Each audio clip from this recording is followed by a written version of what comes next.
Hello, everybody, and welcome to the Alien vs. Predator Galaxy podcast / YouTube / fan commentary series. Even though this is only the second one, this is Aaron Percival, aka Corporal Hicks. And this is Adam Zeller, aka Ridgetop. Eric Adams, aka Xenomorphine. And possibly David, aka Omega Morph, will show up at some point. We don't know.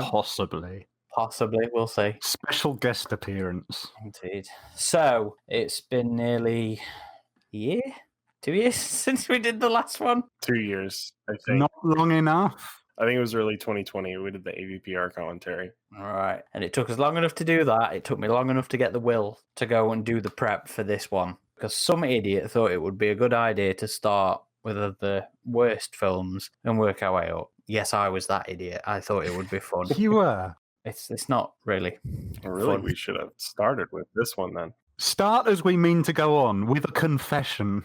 AVPR is worse than this, undoubtedly. Even though I think at the time I said, you know what, I'd rather have watched AVPR than this. But objectively, I think this has got more going for it than Requiem does. Maybe if it was the original cut, I'd agree with that. No, still got more going for it. Actually, no, I wouldn't, because I like AVPR. So the cast is far better in this than in Requiem, but we'll get there. We'll get there. I don't think it's something we need to fight about, considering the output. This movie's worse.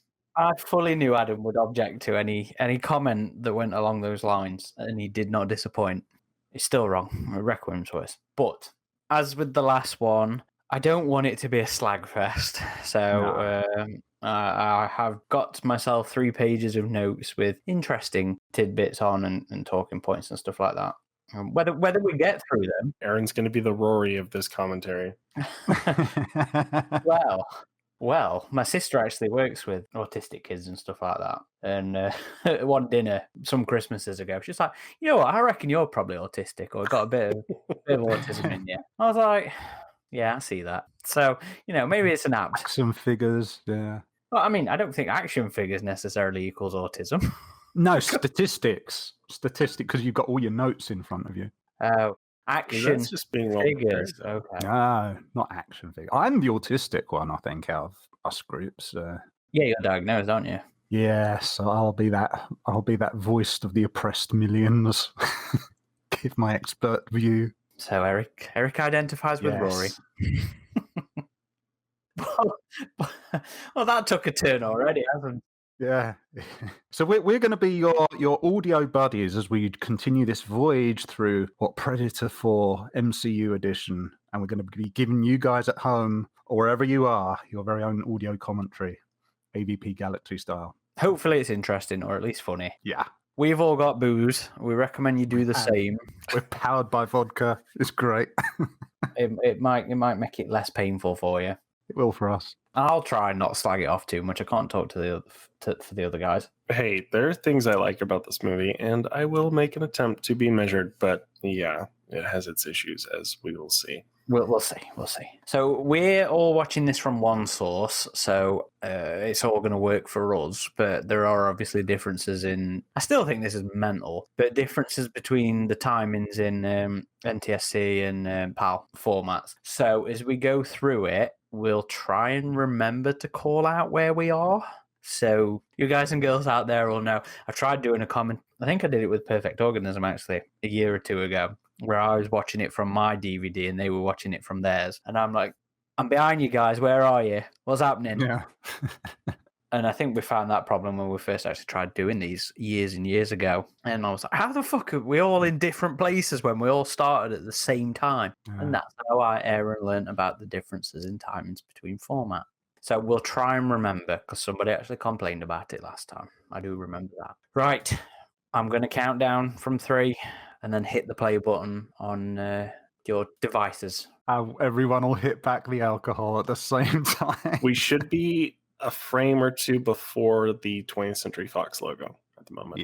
Yeah, we're on 0 right now. Okay, are you boys ready? Let's go. Let's do this. Let's do this.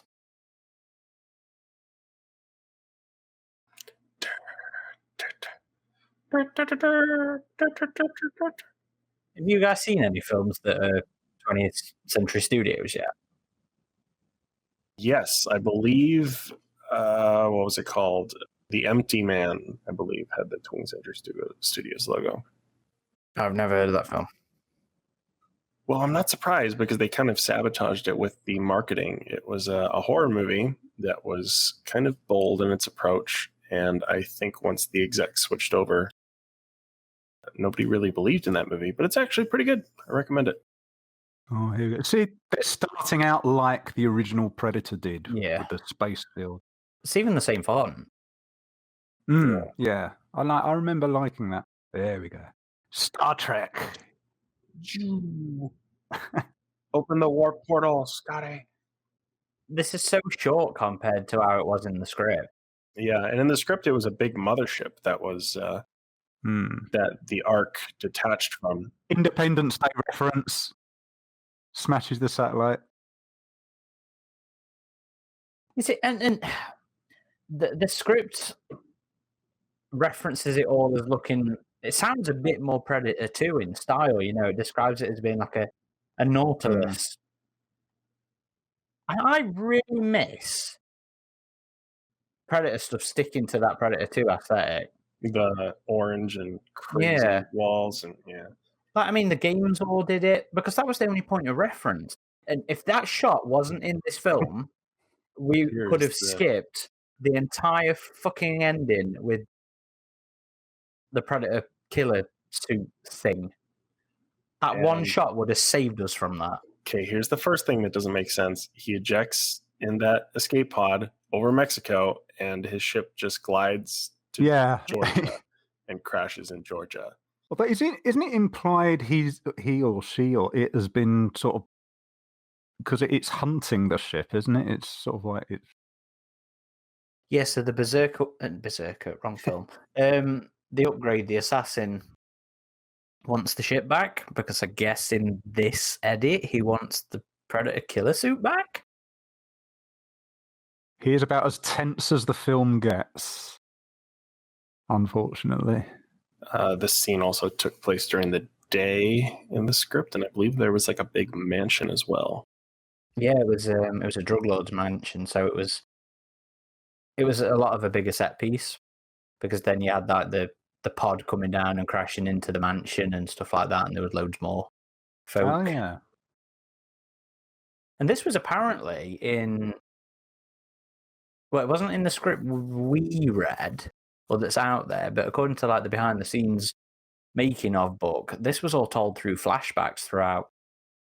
Well, maybe not this bit. Maybe the bit after when the Predator pod crashes was told throughout like random flashbacks. You notice how they're trying to mirror the original film here with the like hostages seen through binoculars sort of thing.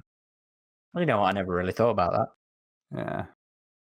I noticed they actually bothered to do some trigger discipline there, which is nice. Run. And what's weird is also in the script he was in the top of a tree, and that's why he had to jump. Whereas this one, it just kind of flies over him.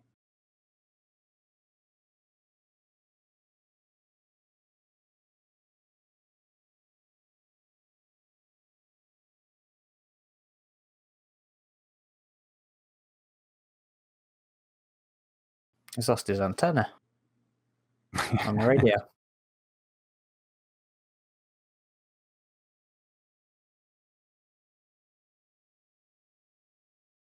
think this was all filmed. This bit was filmed in BC. That's a pretty tropical BC, unless they just added all that. Yeah, well, originally they'd filmed it on. They redressed the swamp at the end, but when they decided they were going to go back and do all this as a proper full scene, they reshot it in Vancouver. Yeah, the first thing I do when I come up to a crashed vehicle which has got strange fluid on it is touch it. And smell it. Yeah. You would totally smell it. I might smell it to see if it's like, noxious or something. I'm not going to touch it. That could be like lethal fuel or something. Yeah, well, people are stupid. In the script, this was Cuba as well. Yes. In the movie, it's Mexico. And that is one of my favourite dudes, Mike Dopod. Well, enjoy him while he lasts. Yeah. Yeah. I'm a big fan of Stargate, and he appears in every single one of the Stargate shows. There's 3 different characters, but I love him in universe. He plays one of the Lucian Alliance guys who actually lasts. You being a Stargate fan, people have said this feels a little Stargatey in terms of how it's like the shots and stuff. Would you say that's true? Nah, feels nothing Okay. like Stargate. There he goes. Yeah. Hey, yeah. This has just gone on my arm. Oh, well. I'm not going to bother to freak out about that. You see, this is a whole other wolf situation as well. Like, if Fugitive's here to help us out, why the fuck's he take the time I know. to kill that dude and then attack the other guys? Predators can't help themselves because, of course, they're honourable. So he's killing everything. But I like the agility that it shows off Yeah. here. This feels a little bit like Dylan when he Yeah, when he's running. yeah, didn't last as long there. So it's another example where they could have built up some tension, but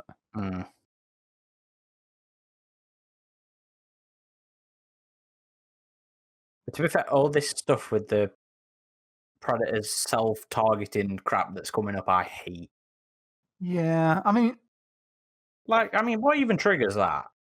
yeah. What even triggers it? Like I like that they've given them new abilities, but Yeah. and I do like this that the Predator, it's revealed through blood going on it. This It's a nice reveal idea. is brilliant. I love this. Not such a fan of the eyes because these eyes always look cartoonish in this when they do that. Yeah, and the script, I don't think he even attacked them. No, I was just about to say, yeah, they just find it knocked out. Yeah. Well, it attacks his team later, but it's off screen. And like, why is this randomly popping out? What's going off here? I know. Now, keep in mind, he actually somehow swallows that later on. And keeps it inside his gut for however many days. Oh, we're off to a good start, aren't we? That is one of the The cloaking ball is one of the stupidest concepts in this film, or possibly even the franchise. Is that classic Predator beat with the helicopter, of course. To be fair, I've never had a problem with the music. No, I'm saying it's another example of them trying to mirror things from the first film. Yeah. It's the same music it happened when Dutch stepped out the helicopter. I just mean in general because Got that. I think nicotine Predator's gun. always had this very the music and the themes tend to carry across all of the film, so it never feels out of place when they reuse them. With compare that to Terminator, where they have completely different composers and styles every time, and it doesn't work at all. They need to bring Brad Fiedel back for that. I do think Predators had a better score, even though both of these movies emulated the sound of the original film. I thought the third film did that better. See, the thing is, I never This remember. is very bizarre, this scene. I'm going to scare you with this cloaking. Yeah. Post this for me, because I can got the turn power of invisible, so you invisibility. better do what I say. Yeah. And I'll give you some money too, just extra. I'm going to treat you like a common prostitute. So fucking stupid. That ball. Just instead of using this ball to turn invisible and escape my pursuers, let's just swallow. Yeah.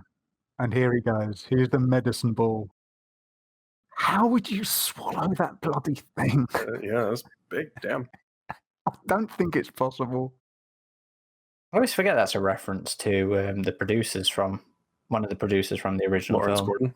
Yeah. Here's the kid. He doesn't know it yet, but he's going to save the world. Yeah. That's in the script, isn't it?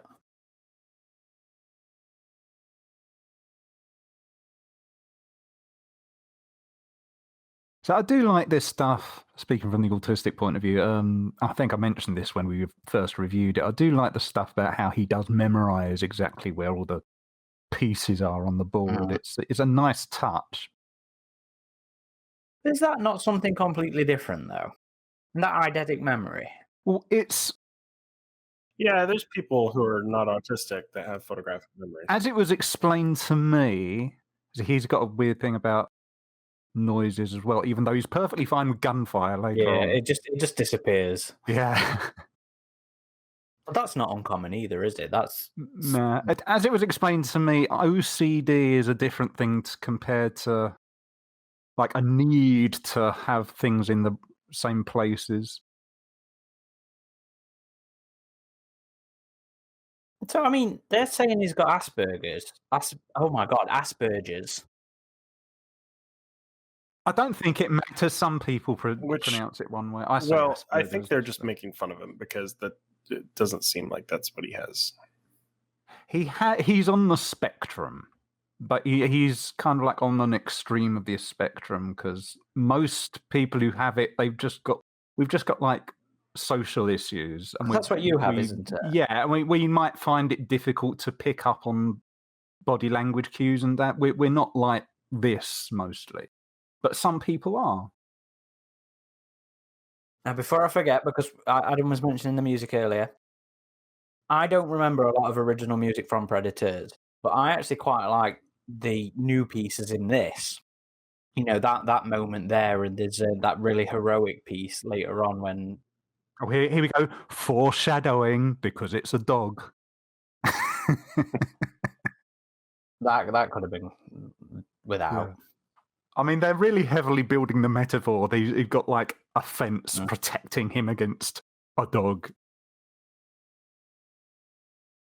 Here's another Stargate actor, Gary Chalk. Seriously? Yeah, he plays... They've just infested this film, haven't they, with Stargate? He's the Vancouver locals. He plays a Russian guy in the show. Oh, well. Of course he's going to be visiting us, Special Forces guy. I wish that they'd have gone with an older autistic scientist rather than the kid, because something that this misses is...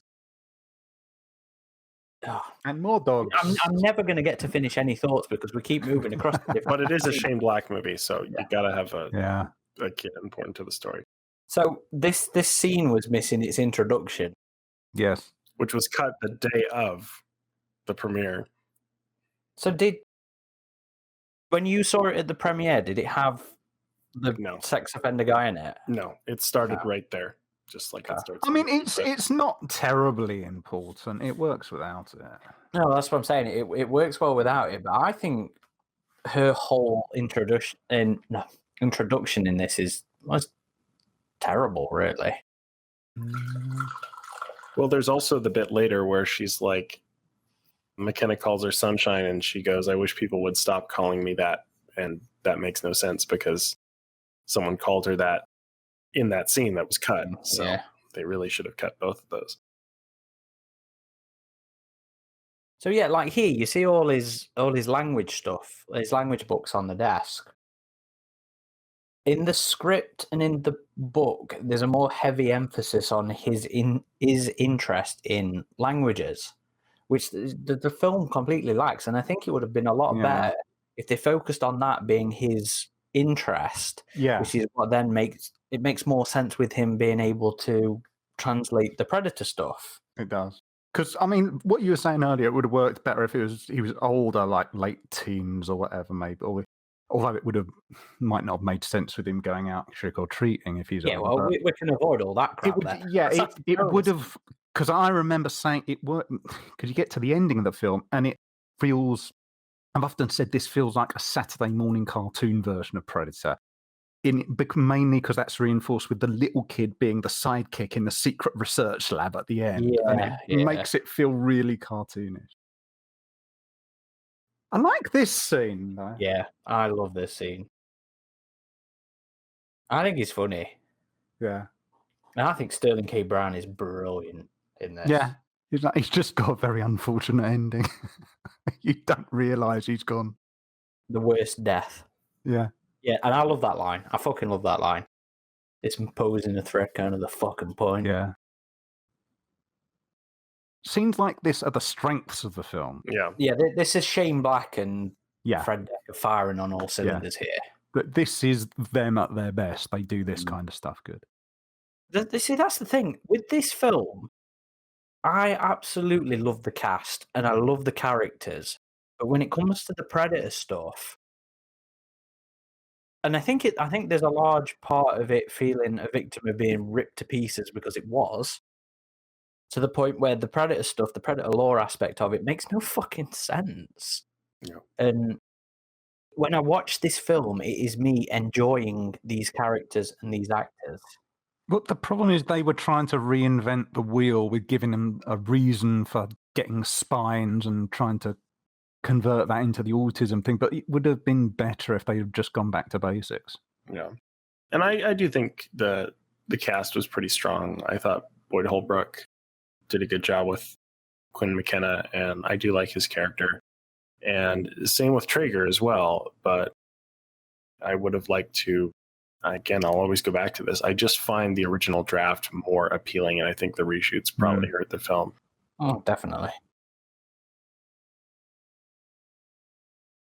Even in terms of just internal consistency, it feels incoherent as a result of those changes made to the third act.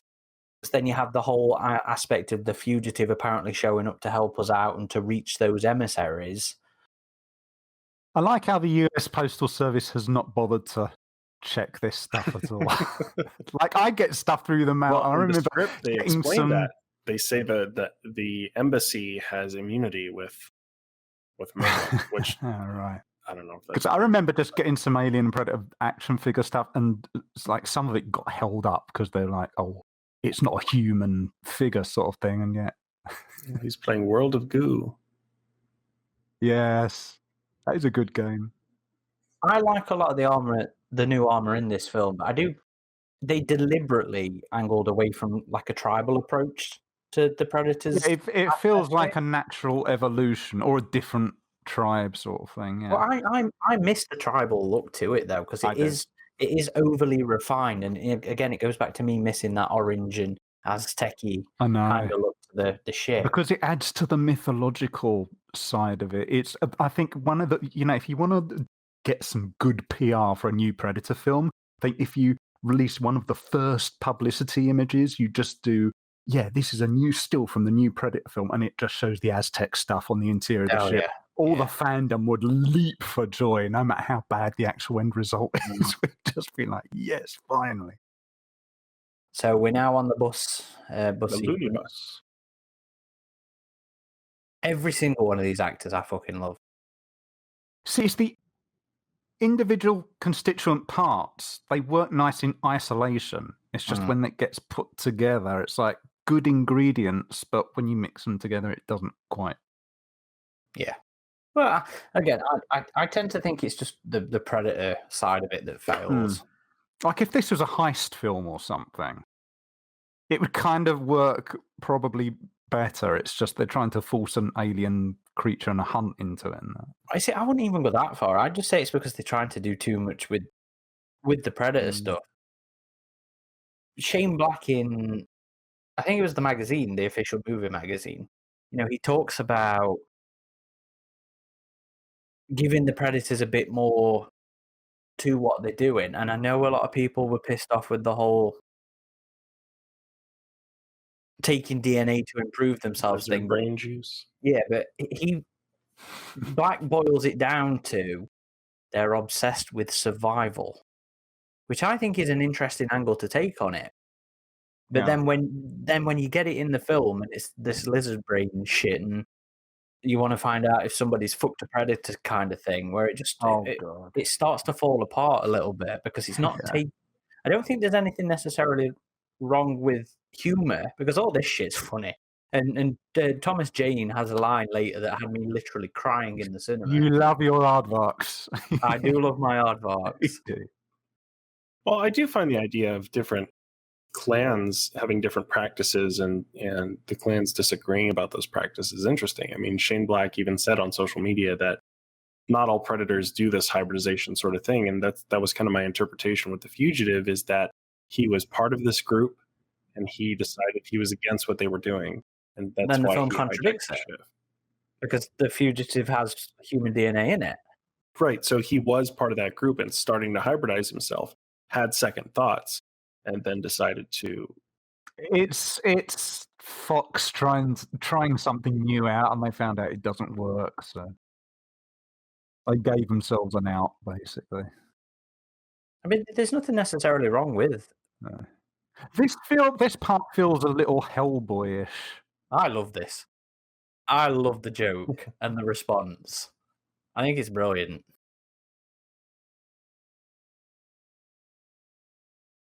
Every fucking time. See, that feels very Cabin in the Woods, very Joss Whedon dialogue. That wasn't in the script either. Oh, wasn't it? No. But you've never done the Haunted Mansion, Yeah, have Jake you, Aaron? Busey, who everybody thought, oh, he's going to have a character arc. It's going to make so much sense, and he so doesn't. It's because he takes over the role of a barely. No. Here we got AVP references here. Yeah. Alien tail on the spear. Yeah. And Scar's helmet. Oh, so fun fact, the shoulder cannon prop in this film, they brought a fan-made resin version off of eBay and then cast it and made modifications to it. Wow. That makes sense. I think it's been good enough. See, this whole concept is fucking... I love it. This whole concept is amazing. But the book does it so much better. Yeah. The Hunters and Hunted. It just doesn't. I remember seeing this, and my first impression was, why the hell is it so loosely held down? It's not even in its own little chamber.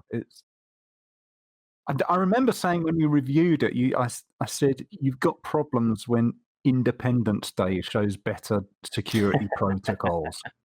Hey, you say that like Independence Day is a bad film. Independence Day is a I brilliant love film. it, but Independence Day, it doesn't take itself serious. I mean, there are points it does, and the points it does well, but it's a tongue-in-cheek type thing. It's not trying to be ultra serious. Yeah, and when you've got a Roland Emmerich film that does that better than this, feels very. Here we go. Here's a fangirl reference. Somebody from Predator. Whole line about why do you call it a predator? I think that's brilliant. I love it.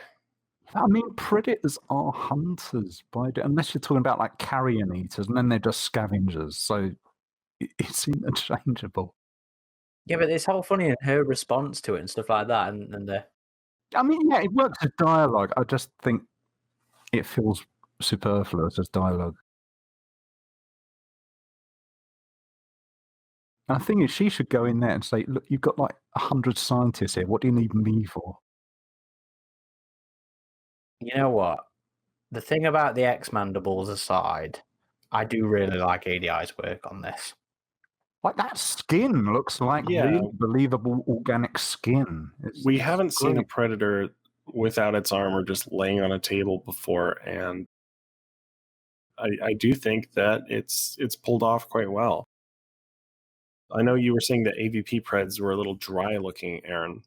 See, I think that was just my fake memory of all the behind-the-scenes stills, because every time I watch the film, I'm like, it doesn't look that bad. This is a definite improvement over Wolf and Scar Unmasked, though, undoubtedly. Wouldn't they have used the molds they made up for AVP, because they did naked predators in that but didn't get used? They were going to have it was all brand new for this. The date on the City Hunter shot there was 1990.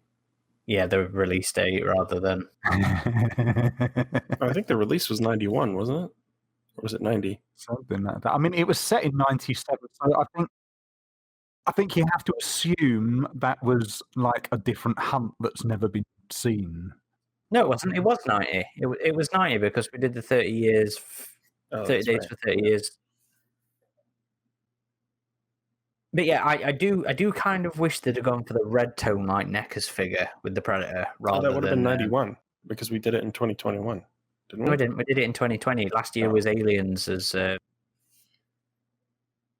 Here, this stuff with the character dynamic, it gets criticism because people say, "Oh, they're just one-dimensional characters." Now, the original film had characters you could accuse of being one-dimensional, but the difference with that is that they had arcs. The problem with these characters is they don't really have much of an arc individually, and that might be to do with the sheer number of them. There's not because in the original Predator film, they got whittled down. I don't know, because these guys, They kind of stay as they are. I wouldn't call them shallow, because there's a lot going on with them. You know, we No. learn it later. You know, like the whole dynamic between Coyle and Baxley, I think is brilliant.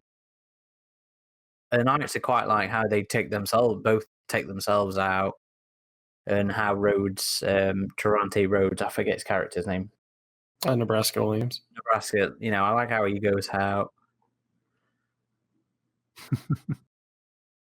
See, these performances are good. It's just that it's. See, here's the other thing that part didn't really make like who in their right mind would just straight up say, "Oh yeah, I've been with space aliens," and that, but they wouldn't speak up about that kind of experience. Not when we're there with that kind of company. Yeah. So the fugitives, not fugitive, the upgrade ships just shown up, and I actually quite like the very hooked nose, because it reminds me of the mothership from AVP. Yeah. Well, I was going to say Flight of the Navigator as well. I've not seen Flight. I've got it on DVD, but I haven't watched it yet. Wow, that's actually a good film. I think you'd find some relevance in it because there's stuff in that to do with a young boy.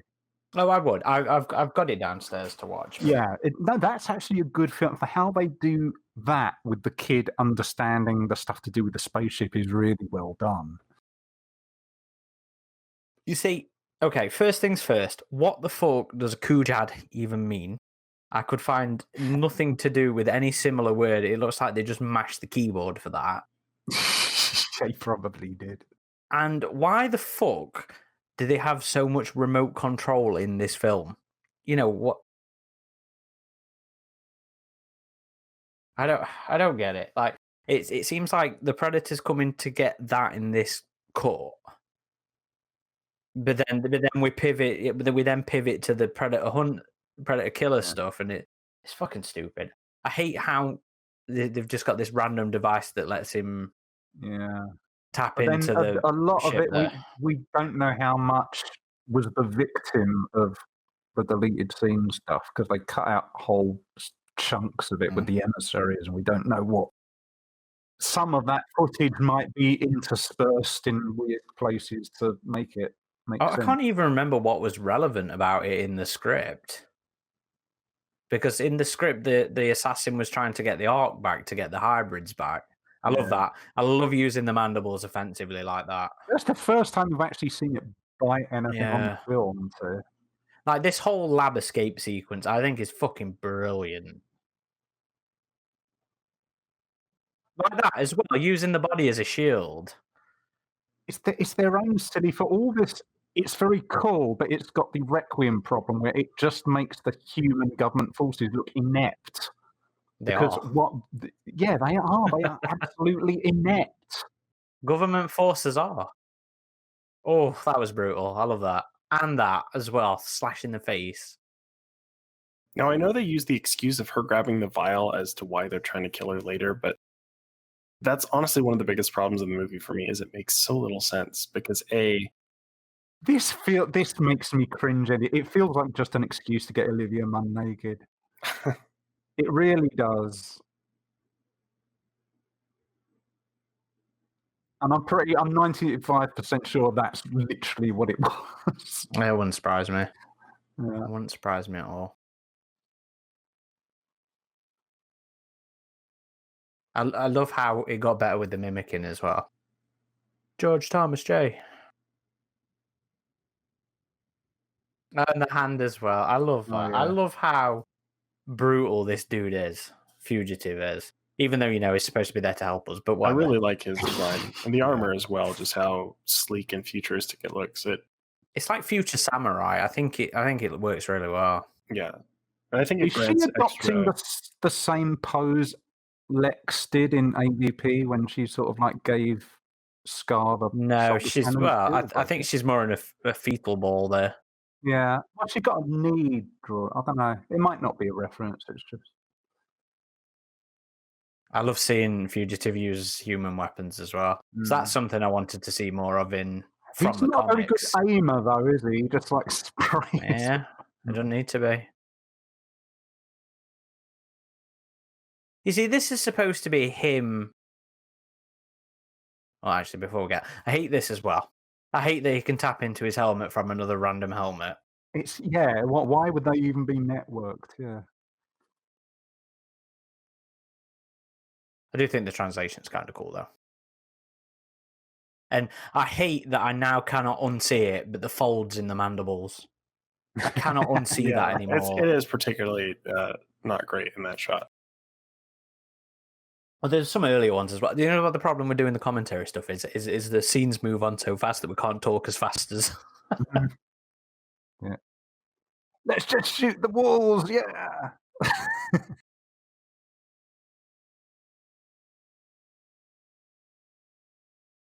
I do wish that Keys had had more to do in the actual film. I think it was a brilliant Easter egg, brilliant casting, and I'm glad he's still alive at the end of it. He just feels wasted. Like they got the actor there. Yeah, well, I mean, it is wasted, really. Because it was just a bit part from the script that they rewrote. And I didn't get to say it, but can I also say how much I hate the beautiful motherfucker line? I loathe it so much. It's not great. I just got to do a shout out to AJ here. Why are there boats everywhere? See that alien. I love that. I love Thomas Jane. I've been rewatching Expanse as well. Fuck, he's brilliant. Thomas Jane is brilliant. I need to continue with that. I only got past like 2 or 3 episodes. Oh, you fucking heathen! You fucking heathen! I know. I will. I've just got so much else.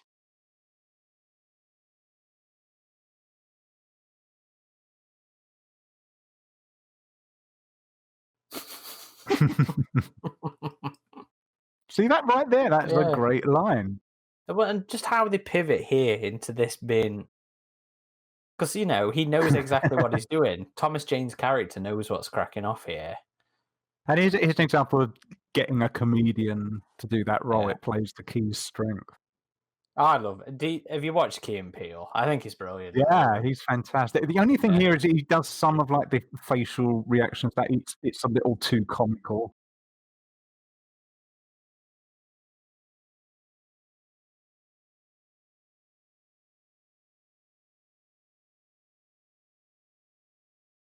See, like the original music here, I quite like that.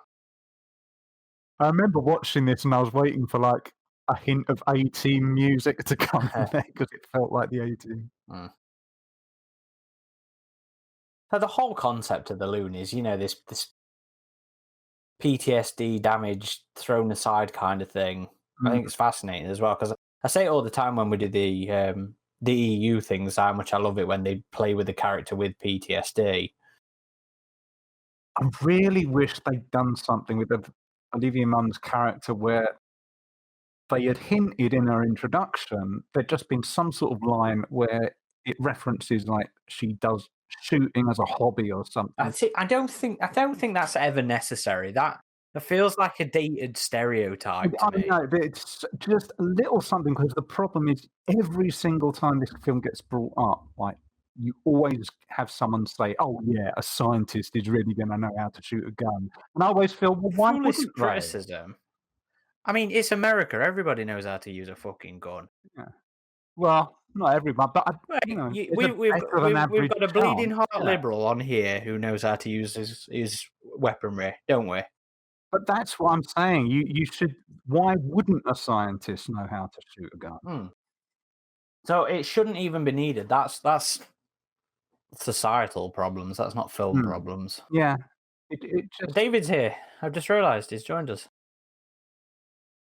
Hello, David.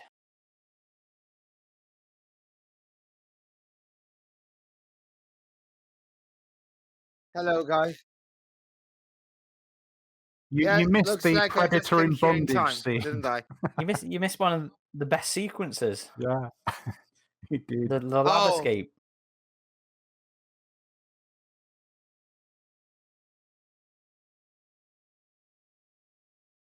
So, yeah, just to get you up to speed, we started with Predator ships. One was chasing the other, and this Predator crashed in Mexico, and this soldier guy, his men were killed,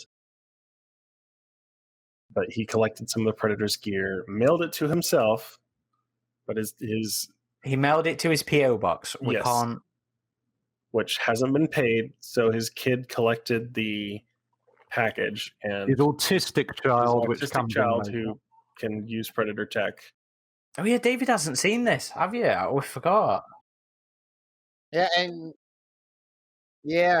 I've only seen pictures and clips, some pretty embarrassing clips, I had to say. Let's And get some to of the those were chopper. from the Halloween party when the little child uses the actual Predator helmet. Have you guys mentioned how the movie's plot bears some kind of resemblance to the old Not Bad yet, Blood no. comics? But both this and Predators both try and do bad blood stuff that they haven't done well enough. Exactly. I'd say they always try to make that storyline walk in live action through Yeah. different means, This scene, but they never quite succeed. They don't do it at its simplest, which is the problem. They Oh, should just that do bad blood at pose, its that's simplest. horrible pose. Well, just the what should we do? We found a female. Eliminate her. Yeah. It's like, you don't want to give her a write up, sir? Didn't It's you not just even hire a her? Like, female. It's just like, here's an asset who's got expertise we can use. Yeah. Kill her. who's deal totally on with our her. side, who even later Yeah. in the movie is like, I'll help you. And it's like, No sense. I love this. I love this thumbs up. No, I love that A whole lot of people sequence have there. problems. Because I the like. Fugitive Yeah. has If character I'm- here. I've got no objections to that. Since we also skipped it, can I also just go back and go, I fucking hate I'm a sniper, get me close. That's It is. contradiction in fucking... But so is having fighter jets up that close to a target. They wouldn't be. So, guys, you're more expert than I am on this movie. So, why do the Predator dogs? okay, so ADI Look that designed the way. Predator dogs, and they did look better. I'm trying to remember the name of the specific artist who did them, but I think the producers wanted them changed, and they wanted the dreadlocks put on the dogs. So I can show you pictures of the original dogs, which do look quite a bit better than the ones that ended up being on screen. Yeah, this is interesting because it's like the second time that an on-screen creature design is changed to look more Predator-like. Because I remember the Predalien also had a phase where the dreadlocks went there. But I also remember that they already had a hound The design. previous film. They had the creatures from the 2010 movie.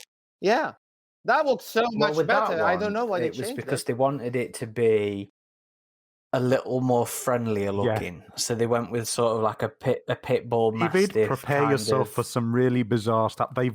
Imagine the amount of budget it would have taken to realize these in CGI. As the film goes on, ask yourself how that budget should have been used, and then realize what they've actually done with it. It goes nowhere. Okay. Yeah, I know. Many directions on this movie were quite controversial, to say the least.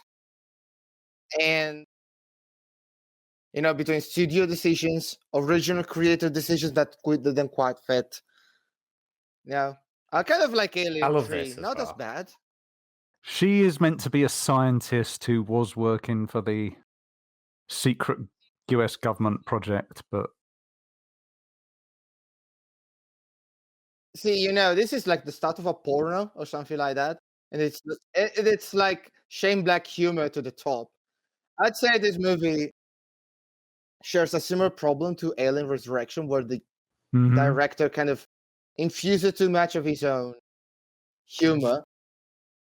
So in Resurrection, we had Gianna doing it, with a lot of It's his comical rather than typical humor. comedic.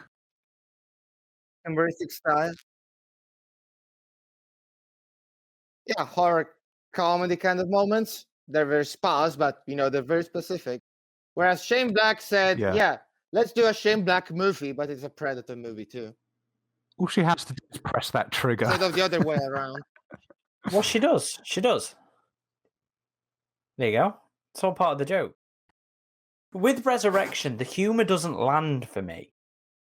There's like one or two moments in that film where I actually genuinely find it funny when it's trying to be funny. And that's in the dry stuff. There's so much of Shane Black's humour in this.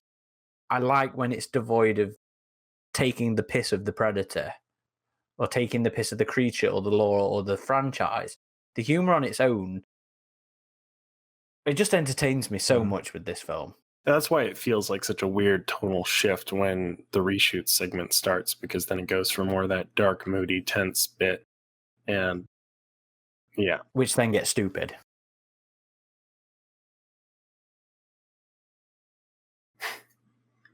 Which is also fucking rude. Just sad. It is.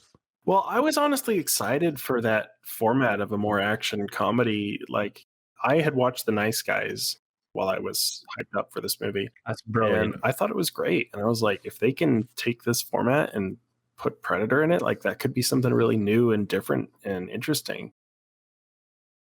The problem is there's no tension, and you need tension with the Predator film.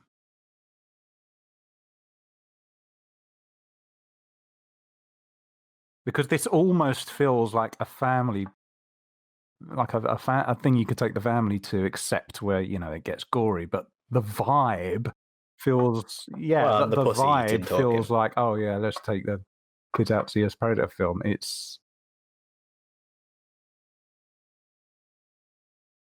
You mean something like 4Kids After Night? Or Fox Man, you're Kids taking After me way Night? back now.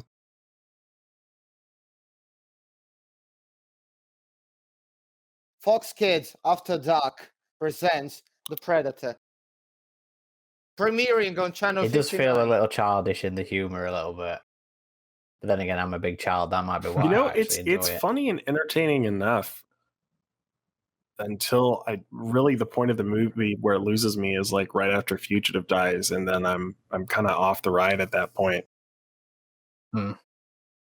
I think, to be fair, I think I said it when I saw it originally, but it maintains such a, it's like a problem with the very opening sequence, with the spaceships. It maintains such a quick pace that the film doesn't actually give you any downtime to really consider what's happening until you finish with the movie and you go, well, that was stupid. That made no sense. That's the purpose. That's why that happens. So it doesn't give you time to focus. Yeah, well, exactly. It's like with Requiem. Exactly. That does a similar thing. But the movie has its defenders too. Like, I do see a number of fans that really do like this movie. And I saw a few movie reviewers that were like, oh, this is the most underrated movie of 2018. And, obviously I agree with that. But I love the sequence. It gave me flashbacks to like AVP 2010 and South China Sea. I like this feel that they've got a holographic projector inside the mask. See, I think we're seeing Fugitive right there. I think he is. Yeah, that's quite how a Predator would perceive that, because a Predator can only see heat. So it's the AVP problem. He can see a number of different spectrums, but. And now around here, aren't we? Isn't there an Easter egg where you see the original Predator suit on a? Not yet. You not will yet. see it in a little bit. Not yet. I want to see it. I've never seen it.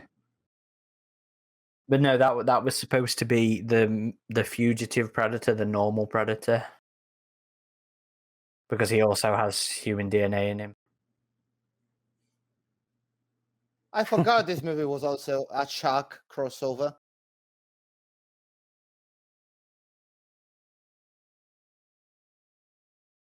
I mean, not that I mind.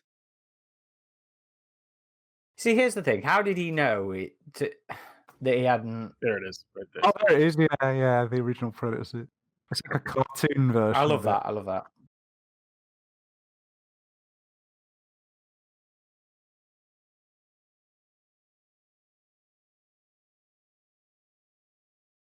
But yeah, the whole recording thing, I think, is ace, because the Predators are vain enough to have their GoPro on at all time, so they can share all the latest.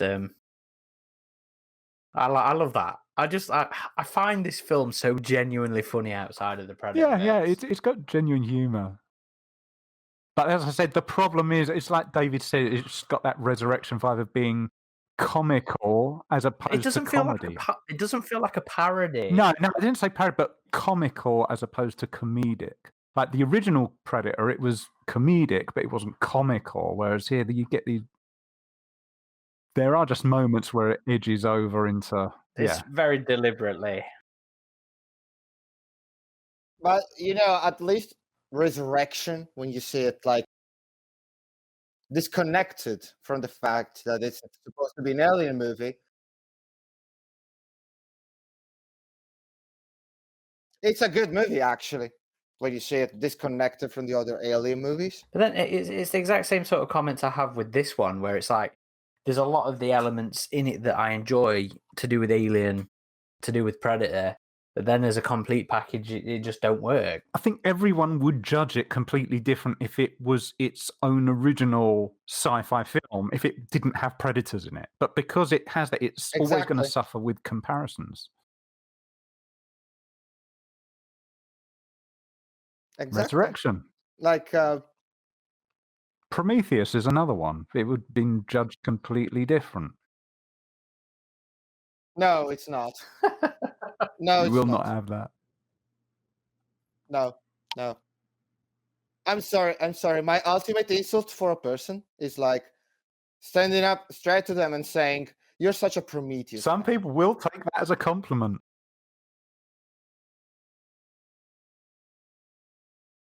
No, it's not a compliment. It's saying, "Hello, Clara, if you're listening." Yeah, you're going to get in trouble now, David. It's not that far of a skip from Australia to Italy, is it? It's all in jest, of course. I'm not that. In the script, they didn't ever question if they were going to join McKenna at this point. They just kind of went along with him.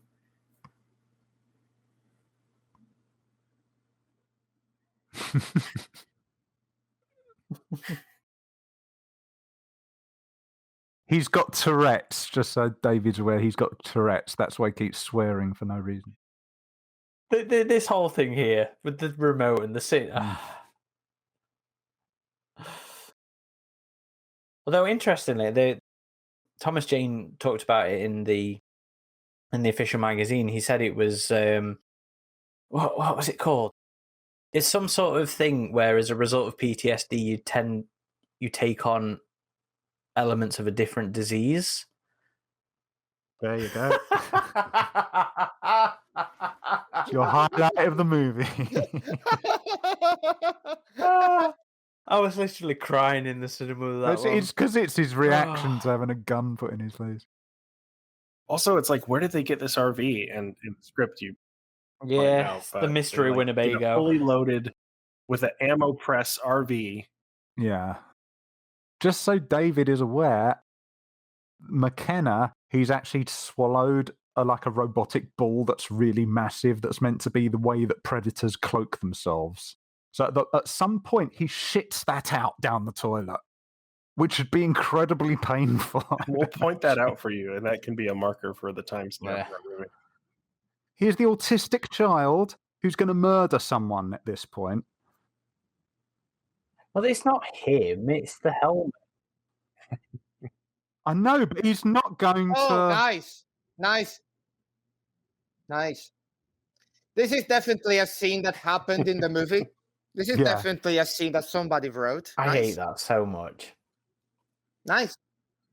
They wrote this scene. They approved it. It went past drafts. They filmed it. They edited it into the movie. Damn, you're and already enjoying this, aren't you? No David? one questions. What? She just drops it. Now, if those were actual bullies, they'd be like, no, you give us that shit. That's what bullies would do. But they go, no. Nice little Tom Woodruff reference there. No, I won't give this helmet to you. What was the Tom Woodruff? I'm gonna drop it to the ground. So it's Woodruff Street. I had never noticed that before. Oh, that's actually quite clever. In the script as well, they go to a Jim and John barbecue. Well, they're near a Jim and John barbecue. Why has he gone to this empty sports field? Oh no, it's the Predator dog in disguise. No. Oh, the Predator dogs don't do anything different to this. I do hate the auto-targeting minicaster there. I mean, I know the Predators cheat, but even that's too much. I'm all for expanding, but that really don't align for me. Keep in mind, that is not a dog that knows that child. That dog would be like a bit, don't touch me. So there's this movie is another movie where you show the pit bull being very aggressive as a propaganda. It's all right. It's friendly now. It's defending him now. It's defending, but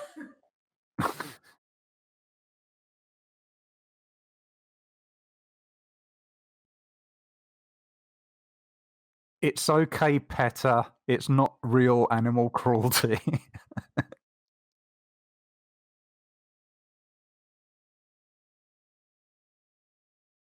There's the kid who doesn't like loud sounds. Bang, bang, bang. Loads of cars. Yeah, it's completely, the auditory stuff is completely gone now. Yeah, it's completely gone. He's at quite the extreme, and yet, he's covering his ears here, but he's not having a... I hate the design of those dogs. I really do. I wish they'd have gone for the weirder stuff from the concepts, with the weird bulb things on their heads. Yeah.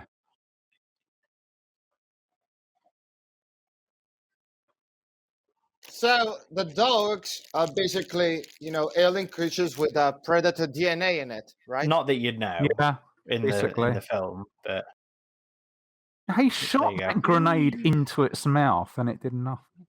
Yeah, there it goes.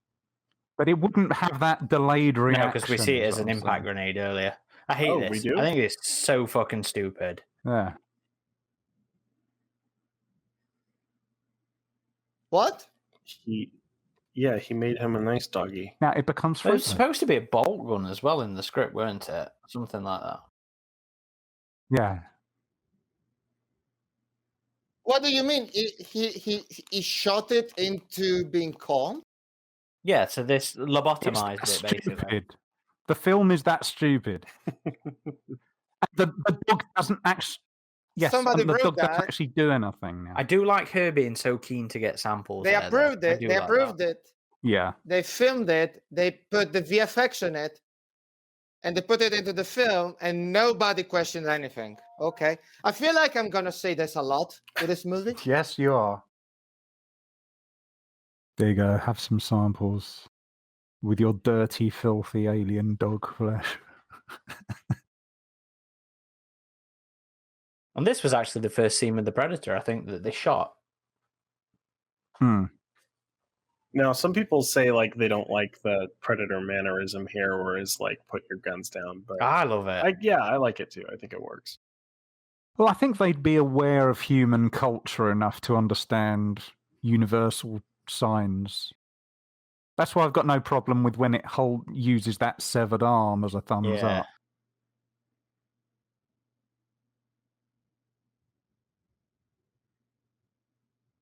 See, this is a good scene. This is what we're saying. It's interspersed with individual good scenes, but as a whole, it's what fits them together. I love all the weaponry being used here as well. I have an Evo, an Airsoft Evo. I have an Airsoft Chris, so I get off seeing all them. seeing him in this. I mean, every movie has its moment to shine. You know, most This movie shot, I has think, that. works really well. This shot is very good, but I also loved because I joined in during the lab escape scene, and I loved how ape-like the movements to the Predator are. The performer and the fugitive costume. Brian Prince. Yeah, because when he shoots with a gun, it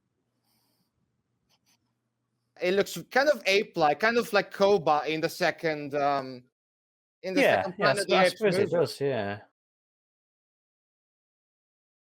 So I like that. I like that a lot.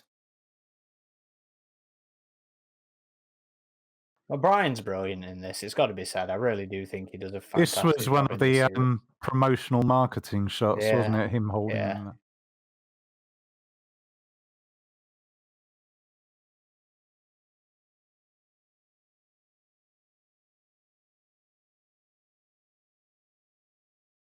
I actually really like the mask in this as well.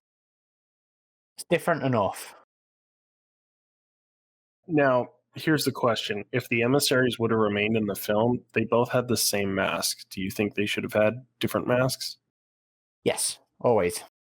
It's such an individualistic part of the Predators in the film. Well, it helps to differentiate them, I guess. But Well, we've already seen two fugitive masks. They had one at the lab, which he took, and then the one which Roy had. But then are masks different because of personality, or is it different because of rank? But then with Wolf in AVPR, he has a... How does he miss? And he doesn't bother to shoot again. He just goes, right, my enormous energy gun missed, so I better use my blade. It's a stormtrooper disease. Yeah, Apparently it that is. fight was supposed to be a lot more dynamic. It should have been. A lot more to that fight. Apparently they shot it a lot more to it.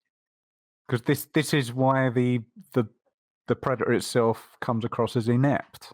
A friend it of does. mine always points out that shot of the pit bull just running out of nowhere, and he's like, "I want to know what It happened to does. that pit bull. Like, is he still running?" Or Doesn't do anything, does it? You'd expect it to have a unfortunate end. You see, thoughts on the concept aside, I do think this film does a better job with making it Super Predator seem more super than Predators does. But is that a good thing or a bad thing? Yeah, but it's dumb. It's not intelligent. It's just the Hulk as a predator. I mean, I don't really get this tendency in sci-fi franchises to just introduce like the original creature, but Hulk-sized, The bigger, badder trope. Yeah, just bigger and super powerful. And the first thing it does is killing the the original that's what always version of the happens. creature. Jurassic Park 3 started it. Exactly. And then you also had Underworld, where they had the big Hulk Awaken werewolf, in the fourth movie, which was literally the worst decision in that entire film series. They killed it, I'd say. What happens in every Predator film, they have this cultural need to destroy all their equipment, and this is meant to be an enforcer of the Predator culture who just leaves an entire body with all its equipment just there for humans to find. No, but it's like with Japanese Godzilla movies. Every movie is bigger. Yeah. It's like they need that to show that bigger is better and more powerful. It's very kind of a primitive point of view, I'd say. Some people at this point would say, oh, well, what about Aliens? But in Aliens, the Queen served the purpose. She was the one laying the eggs. That's very different They to were what's here. all onto it. Like in Jurassic Park 3, the T-Rex and the Spinosaurus didn't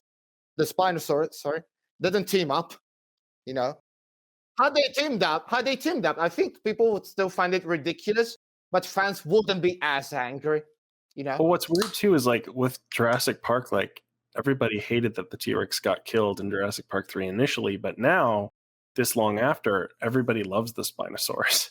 So I think you can do that trope in a good way because it took repeated instances of that to become a trope. Like I feel like it worked in Predators because it was the first time we had seen that, and they really weren't that different. Yeah, but it's the problem is it's not earned.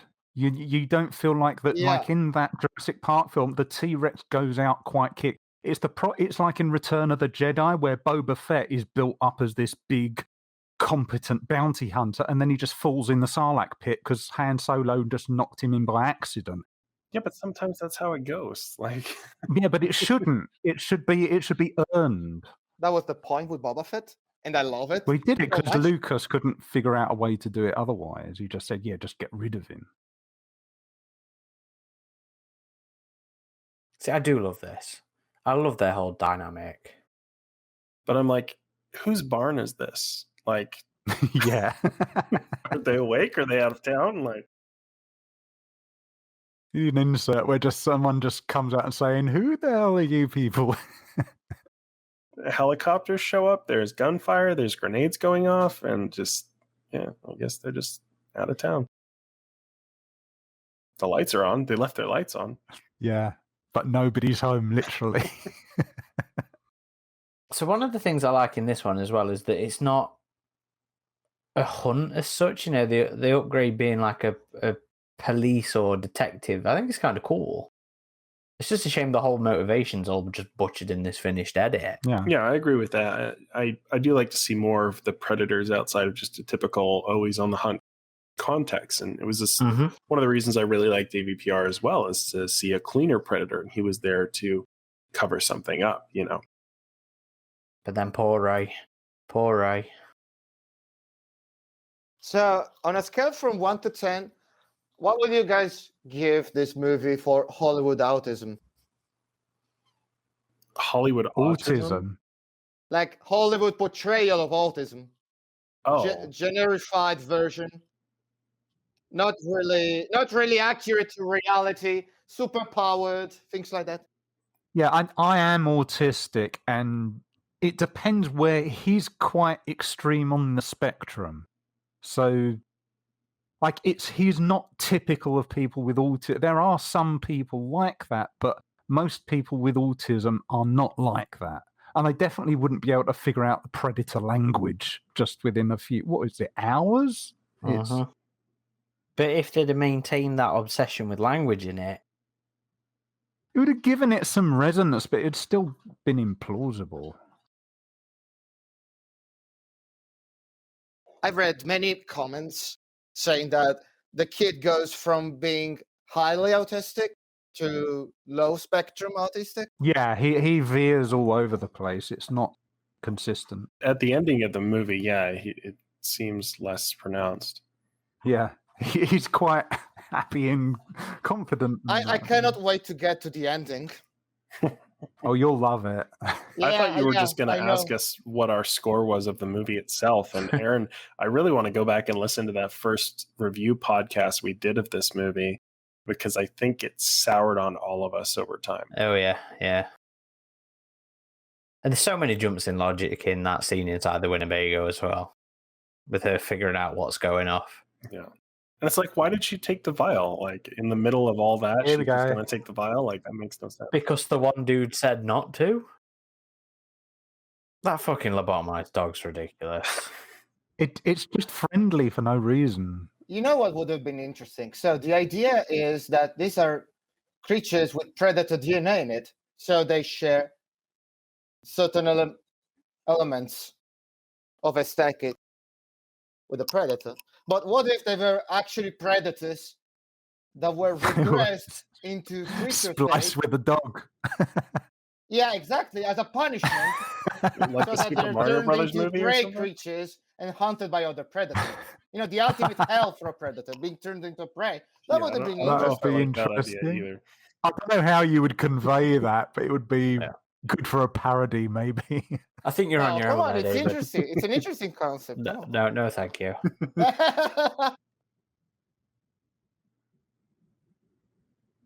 Go get the grenade. Go get the grenade, doggy. That's another thing. There's a severe lack of visual clarity in what goes on in the film. Like the whole sequence with the raptors shooting down the upgrade ship. That's not very clear. I'm so mad at you for not dying when I wanted you dead for no reason. Well, it feels very Marvel. A lot of this film feels like a Marvel film. And of course, Shane Black, directed Iron Man 3, Yeah. so that's going to be there, but still, it feels like a Marvel film. He wanted it to feel like a tentpole Marvel film where you got pre-order your He did. tickets. It was very deliberate, yeah. I'm just going to tell you everything we know, and then I'm going to have you killed. He is basically a Marvel villain, this guy. I do think the humans as an endangered species interesting is angle is interesting. Not that the film goes anywhere with the thing, because it's all over the place and a complete mess. But, this idea of perhaps us dying out, so they're like, oh, best get the fun in while we can. I think it's pretty interesting.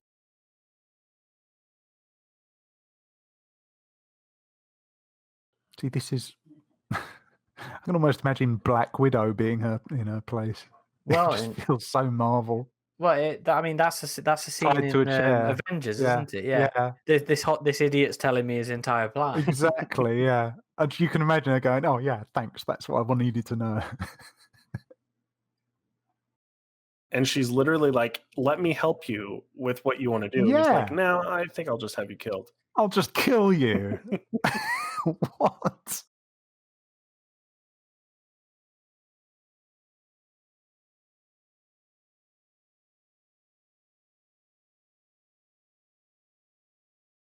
I like this sequence coming up because I think it's another good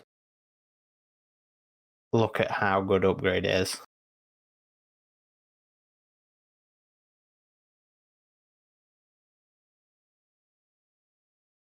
Penny Arcade. Hmm. The kid's got a nice basement room. He has. It's weirdly good for a kid that age. I love that. I love the violence and the Predator fighting in this. I'm not sure how I feel about the super telescoping wrist blades in this, though. Because they just disappear back into the gauntlet. I mean, because, without the limits of practical effects, they can do whatever they want. So that looks CGI. It looks too CGI. It looks too artificial. It's very just in obvious. the face. It's too obviously CGI. Like the movement is fine, but I'm drawing a map to the spaceship for you guys to use. Yeah. Did any of the artists involved with the design explain why they gave it like the dinosaur legs? No, I don't think that ever came up. I don't know, Aaron. Did you read the art book when you were prepping for this? Yeah, I read the art book. I don't remember it coming up. I think it's just they were trying to make just a bigger, better Predator. They just tried come on. That's all they were trying to do. And of course, it's better if you get dinosaur legs. Yeah, they weren't really putting much thought into it. They were just trying to make it look like what is the ultimate Predator. Maybe it's because there's some cloned alien DNA in there. Oh my god. There you go. No, here's the thing. Cloned dinosaur DNA. That'll get the fanboys worked up. Yeah, because, in AVPR, you did have a Triceratops skull. So who's to say, So Right. It's true. That's true, yeah. Very true. We're creating a whole new conspiracy theory. Didn't they have, like, the AVP lance in this? Sorry, man, but I'm just earlier. Yeah, the AVP spear. Yeah, we saw that earlier. So the AVP movies are canon to this. In this, yes. So the Triceratops is also canon. Well, it's probably a Triceratops-like alien, or no, it's Triceratops. Eric's Triceratops. Bone wouldn't have lasted that long. Look at that friendly Predator dog. Really? Have a grenade. You see, you don't. It's not telegraphed enough when they throw it. That's what it is, and it's a bit like that later on. So this is Madagascar penguins now. I've honestly never seen the film, so look, Black Widow. She goes over with the chair. She's Black Widow. like one of the penguins in those movies that stores things in his stomach, and basically does the same thing. He burps up things, just like the Predator dog here. So the whole thing with Rory knowing where the crash Predator ship is out of nowhere in the film. The script makes it really obvious that he witnesses it. Virtually everything is.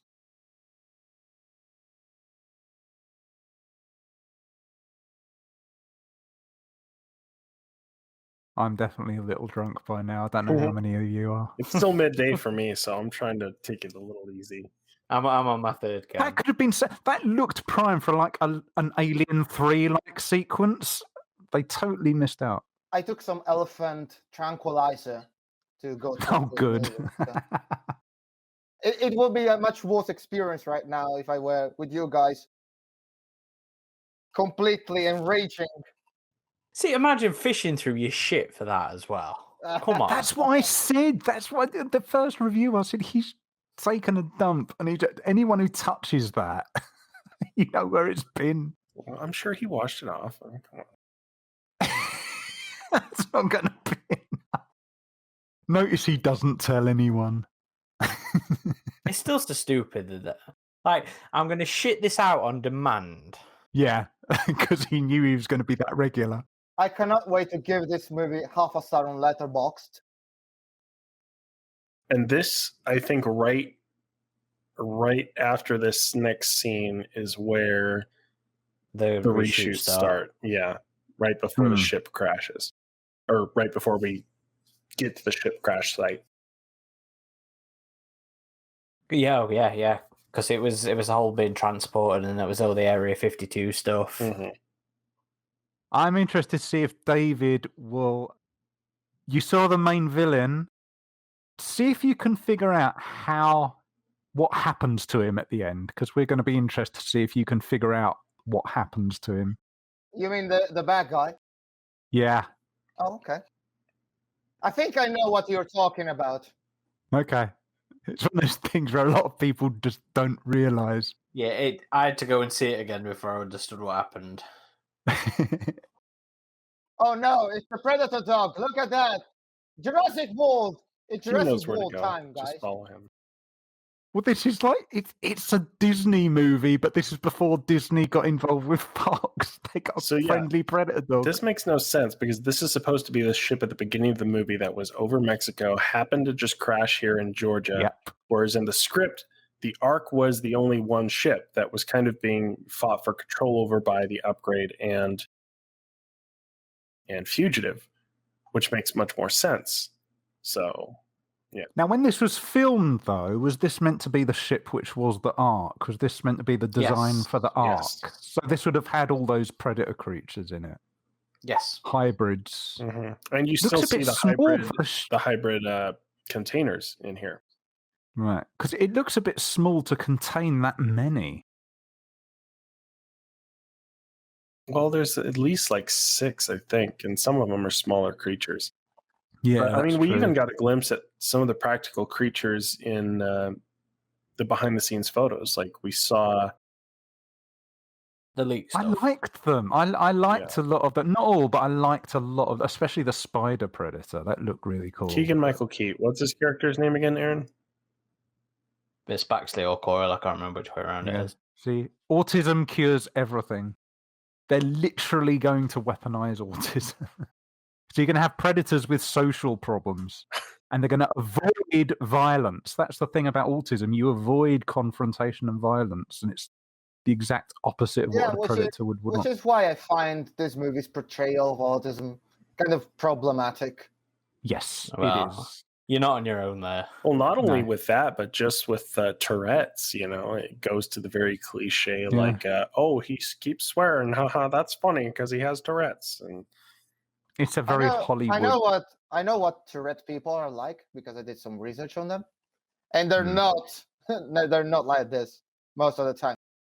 The I keep swearing kind of stereotype comes from one type of symptom, which is cacophonia, which is not like even a quarter of what Tourette's is.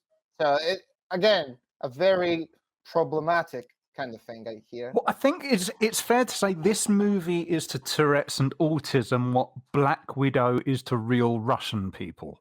I think if you say that, if you can give Okay, that's a weird comparison, but okay.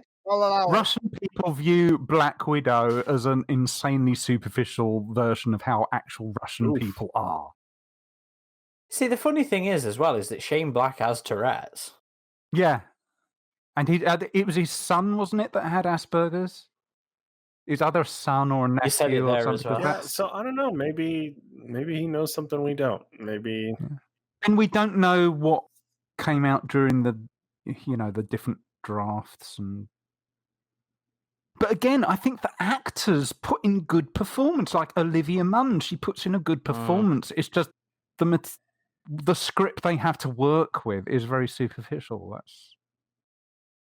So I don't blame any of the performers. I think all the performers, including the little kids, they do good with what they have to hand. It's like Kate Beckinsale in Pearl Harbor. She does good with what she's got to hand, but you can only do so much. I mean, again, I'm not qualified to judge a portrayal of like autism or Tourette's, and I don't think it's a negative portrayal either. I don't think no, it's not Black had negative. any ill intent or anything. No, definitely not. It's just it's Hollywood, unfortunately.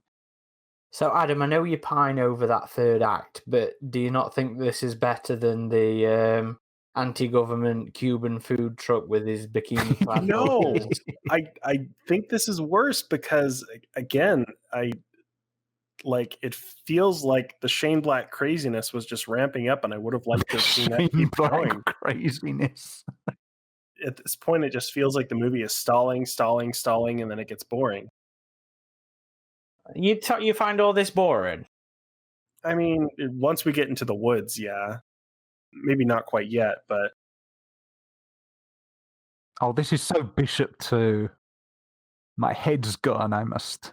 I mean, this scene's all right, but I still would have liked to have seen what was originally filmed. I can't get over the Cuban truck, though. It's ridiculous. The Cuban food truck with his bikini daughters.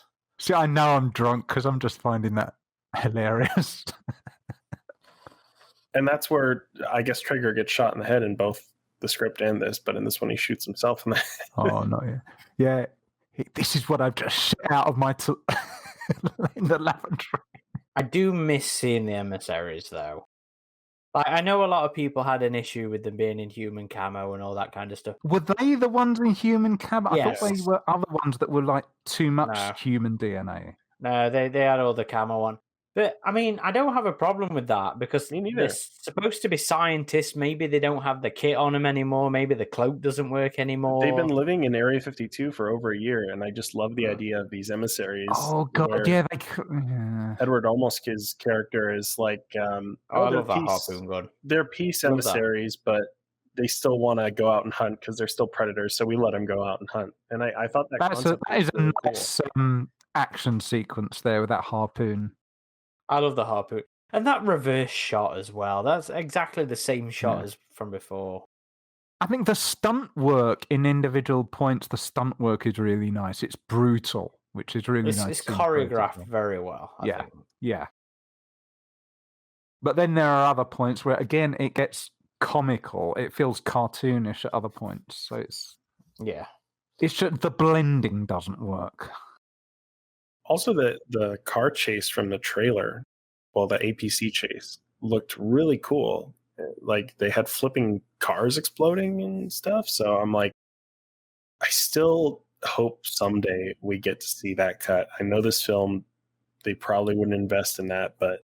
It's never going to happen. I know, well, then again, I mean, we could have said that over the assembly cut. So maybe in 10 years' time, 20 years' time, when they do the Predator quadrilogy... Hey, look at this. They've all got weapons. They've all got, they could call on assistance, blah, blah, blah. They know this Predator has gone inside this spaceship with only one exit. And what do? They scatter. They go away. They got a kill box right there. Yeah, but they've already seen the exoskeleton, so they know it's bulletproof. I always miss out on the exoskeleton. I actually quite like that as a concept. I quite like the exoskeleton. I never see it change into this bulletproof skin. Oh, it's very obvious, Yeah, dude. it goes from like a I always beige and miss black it. to a black and red kind of tone. Time I advantage. know the critical drinker pointed out because it didn't make sense that it could stand up to so much stuff. So I know I'm Well, not then alone. you're not paying attention, brother. You're not paying attention. I know I'm not, but I blame the movie. Well, I suppose if it's not entertaining, you Poor expect work, it. man. So I blame my tools. Yeah, I blame myself for that. It's not the film. It's Yeah. just I wish it had been a little more obvious. That's all. Yeah, it's like I said earlier with the close-ups and stuff. I do like this whole sequence coming up here now with the Predator bomb thing. I don't think it's But telegraphed like, very what I'm well. saying is they could have used a kill box here. How are they hoping to survive more by letting it chase them? It's not like it would be more survivable to let it chase. That's fair. That's fair. Like at least they'd know where it is in one, but and they could somebody could call for backup or something. Yeah. Is that bloody thing that they wasted budget on again? Like, we do not see what the fuck that is. So you have no idea that's supposed to be a Predator bomb. I do not think this film is very well edited. I don't think they ever brought out a toy of that thing, did they? Because it's like it's Well, ready we kinda made see for it's a a bomb there. plushie. I suppose you do see it there, but you don't see what they throw. Really, you don't get a good close up on that. It's already gone after grenades and stuff. It literally vomits them out. And you know what as well? I love this concept of humans using Predator technology. So Traeger strapping up, I think is fucking awesome. Yeah. It's just a shame that, there's no explanation. It's not earned in the film at all. It's not No. like fucking showing up with the plasma rifles in hunting grounds. Mm. It's not earned, and it pisses me off. There's so much in this film where I'm like, that is cool. Well, even in the Robert Rodriguez script for Predator 3, where you see the human operatives using Predator-inspired weaponry in that, so they've been training with it. Right at the end of the film, No, alternate cuts. on the first part where you see the introduction of the film, you're led to think it's predators, but it's humans. I do like this part a lot where he's like, "Oh, you need to catch her. It's going to come back."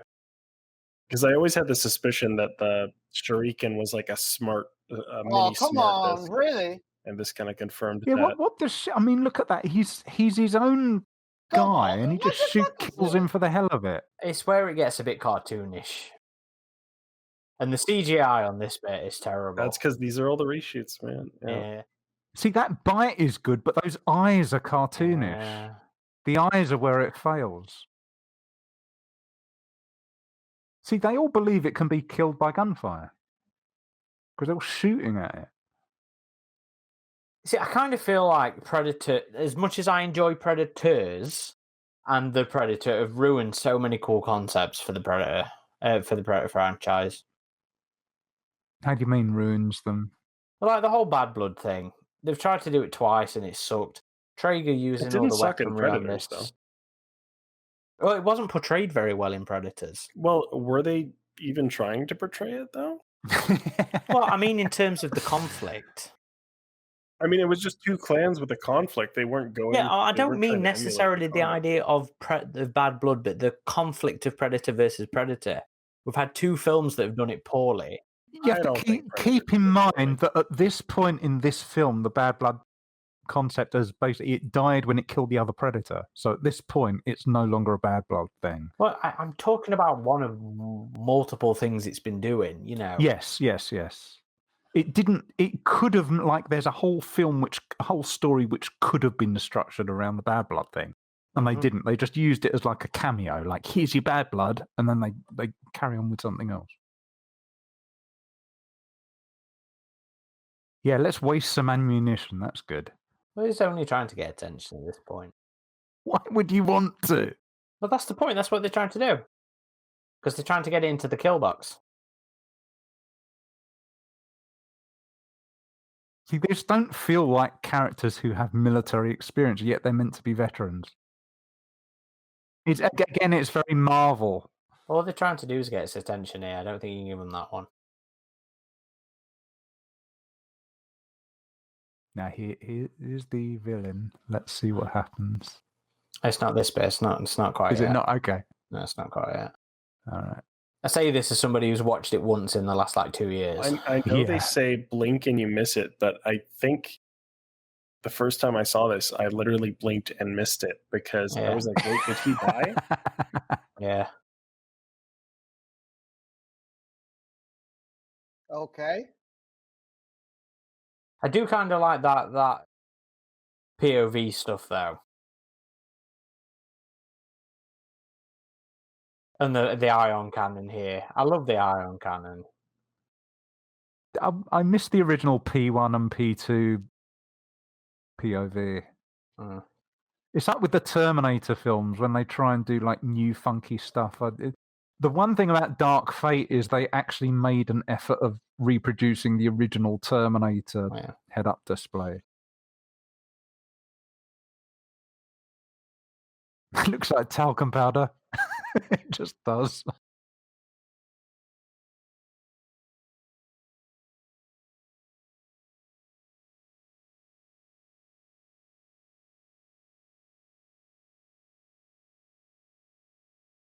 See, even the music feels heroic.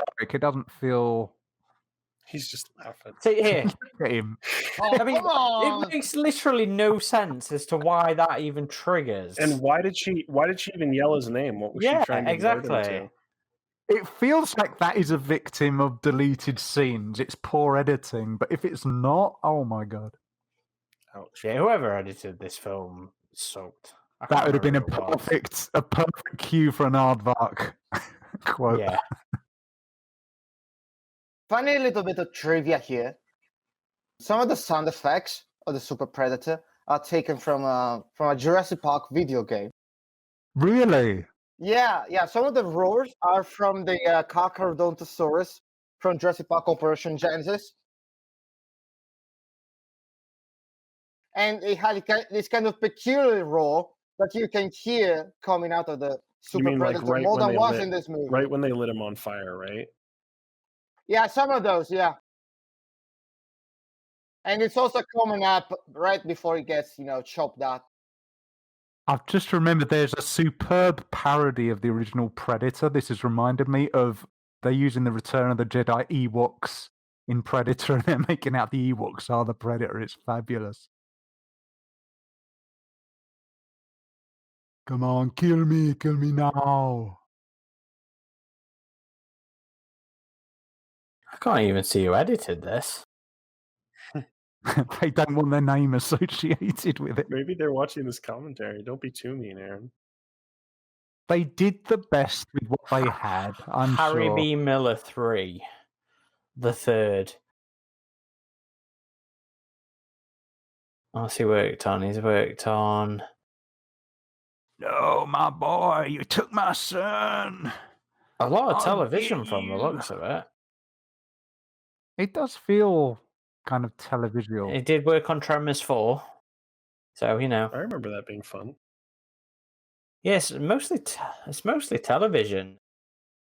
Children of Dune, the miniseries, Bones, A Town Called Eureka, Dollhouse, Paprika. Here's the thing. That Predator, it didn't just come to Earth to kill the other Predator because it stuck around. So at this point, what is its mission meant to be? And this is when he wants to capture the autism. Yeah, I think it did just come to Earth to capture that other predator, but then he's asked by his clan human leads, if any, and he says several. So maybe he just mid-mission decides, I'm going to... And at this point, McKenna has become the Skywalker of the Predator franchise. They want another. There is another.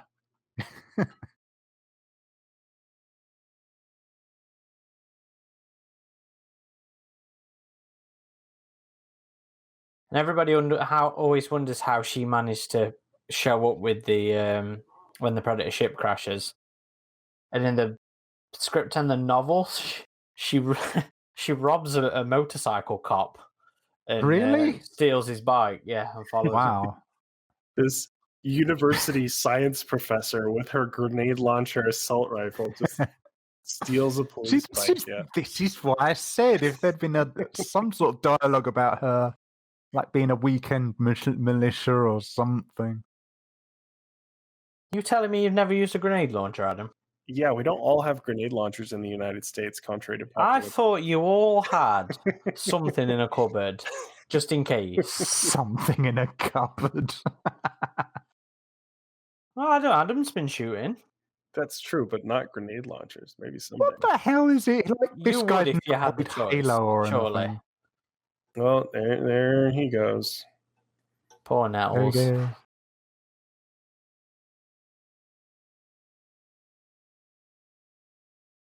No. I never really noticed it in the film, but apparently he's coughing throughout the film because the actor decided he had lung cancer with the smoking. It That's a doesn't late come time to through bring it up. very well. Finally gets to succeed at killing himself. What the hell? Why don't you just... Although, to be fair, why is that not shielded anyway? I know. Yeah, you think, That's what well, I'm saying. What maybe would... the shield would prevent the intake. I don't know, but why does it even need Like, an intake? if he It's had space to do that, just throw the gun in there. Yeah. Don't throw yourself in there. It doesn't... I do like this, though, the sliding on the inside of the shield. I don't know. That shield feels so Halo to me. Like the hard light shield. I'm like, oh, that does not Just feel to make a Predator. point. to me. I mean, there's only so many jumps ways you and he can just depict a falls shield, out. though. I just never thought the ships in the Alien and Predator universe had shields. It goes back to like AVP 2010 where Predator ship just blows away the Marlow in like 3 shots, and like that sort of idea of like, I mean, human ships, sure, but Predator ships... What happened there? He used that harpoon, but it's not like he's injured him. It's somehow it just wrapped around him. What happened there? It just wraps around his leg. so he Yeah, can, it kills hang everyone out else. right here. But yeah, That's all the stupid. Predator tech in this movie, if it's the instant jump drive, if it's the shields, even the aesthetic of the ship, it just feels too Star Trek-y. Here's where it copies Dragonheart of all films. Man, you and David are both name-dropping films I have never heard of. It feels a little bit Dragonheart-ish, where it's like the Dragonheart. Sean Connery, Dragonheart. yeah, Yeah, the Sean Connery dragon. It just drags someone through the woods.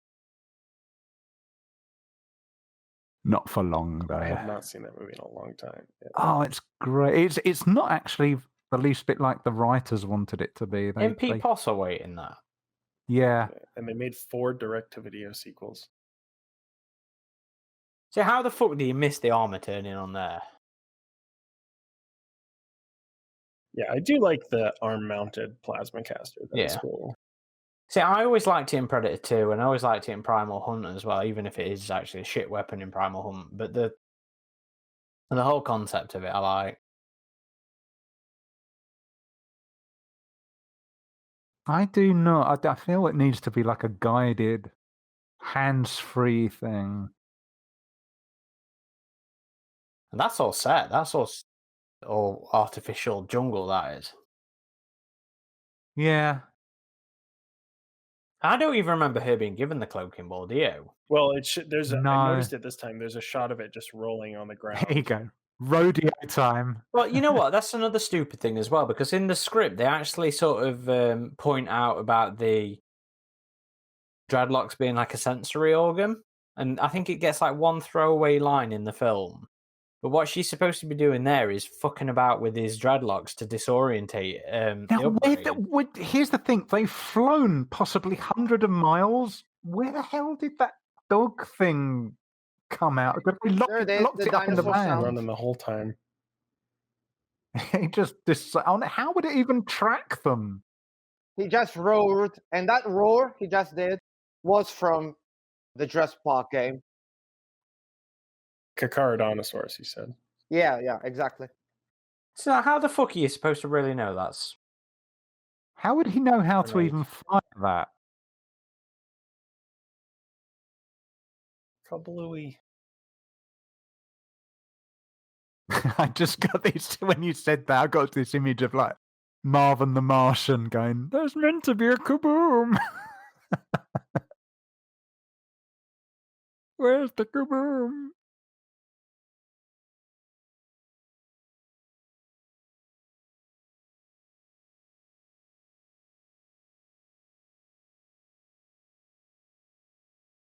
I hate this. I fucking hate that It's like, so bro, much. you asked him. Let him answer.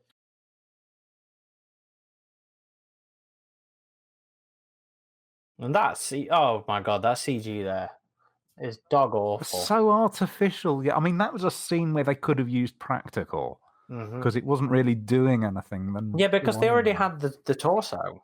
I think what happened with that last shot is they had a longer sequence. They realized it looked fake as fuck. So they took only a few seconds from it and then they stretched them because the frame rate looks off. Yeah, frame rate can often be the yeah. Son, here's all the men I met last night that died for you. Right. Nobody mentions all the people that kid killed.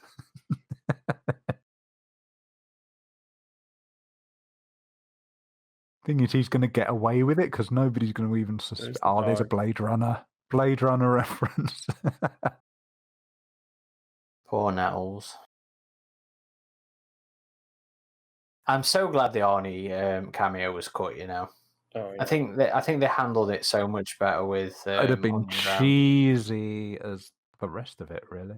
It was so much more satisfying in Hunting Grounds. And now McKenna is the leader of Stargate. He destroyed that entire government program, so the government decided to bring him in to lead it. Well, that's another one of the things where it's just a victim of all the cuts because it was an unsanctioned rogue sort of operation. Yeah, it didn't. I mean, they would never have had that. Well, what's funny is in the audio logs for Predator there. Hunting Grounds, they talk about McKenna in charge of Stargazer for a little bit, and they're like, yeah, he didn't really have any experience running a clandestine government organization, so it didn't really work out. He is blonde here. What the hell? No, he's blonde throughout the film. Was he? Yeah. Yeah. Oh, man. How drunk are you? That goes to show how much I... Yeah, they filmed a few endings for this beyond just the infamous Ripley and Newt ones. Like, they had the baseball game ending, I think was the original one. The baseball game? Yeah. I don't remember hearing this one. Yeah, he was at his kid's, so this is the game. ending scene. Yeah, here's what you... Here you go, David. This is the awesome part. And you know what fucks me off as well? Is the pod has English on it. It does. It has English. At least they managed to remove the Wayland logos. I think I'm gonna, speak Italian gibberish just so how pissed I am. Look at that. See, here's where it gets more cartoonish. The kid is in charge of a secret. He's the comedy psychic. He's literally become this comedy psychic. How do you say scared shitless in Italian? Non vedo l'ora di uscire da qui perché mi sto cagando sotto. There you go. Yeah. You heard it here first. You know what? This end sequence ruins whatever goodwill this film had. Sorta. I mean, you do understand why because it feels like it needs something a little bit more, but it could have ended with just like going into the Predator ship and then finding like an additional section they hadn't gone into or something, and just leaving it ambiguous for the sequel. I think when I saw this at the premiere, this was the only time where I had legit just face palmed in a movie theater was when this happened. Well, it's because you don't get time to think about it. And this scene is that bad. Nobody was wearing like biohazard or and radiation like, what the fuck suits. is even the point of a pod that big for that fucking thing? I know. The point is they had to use it because they made it for Ripley and Newt. They did. Yes, they did.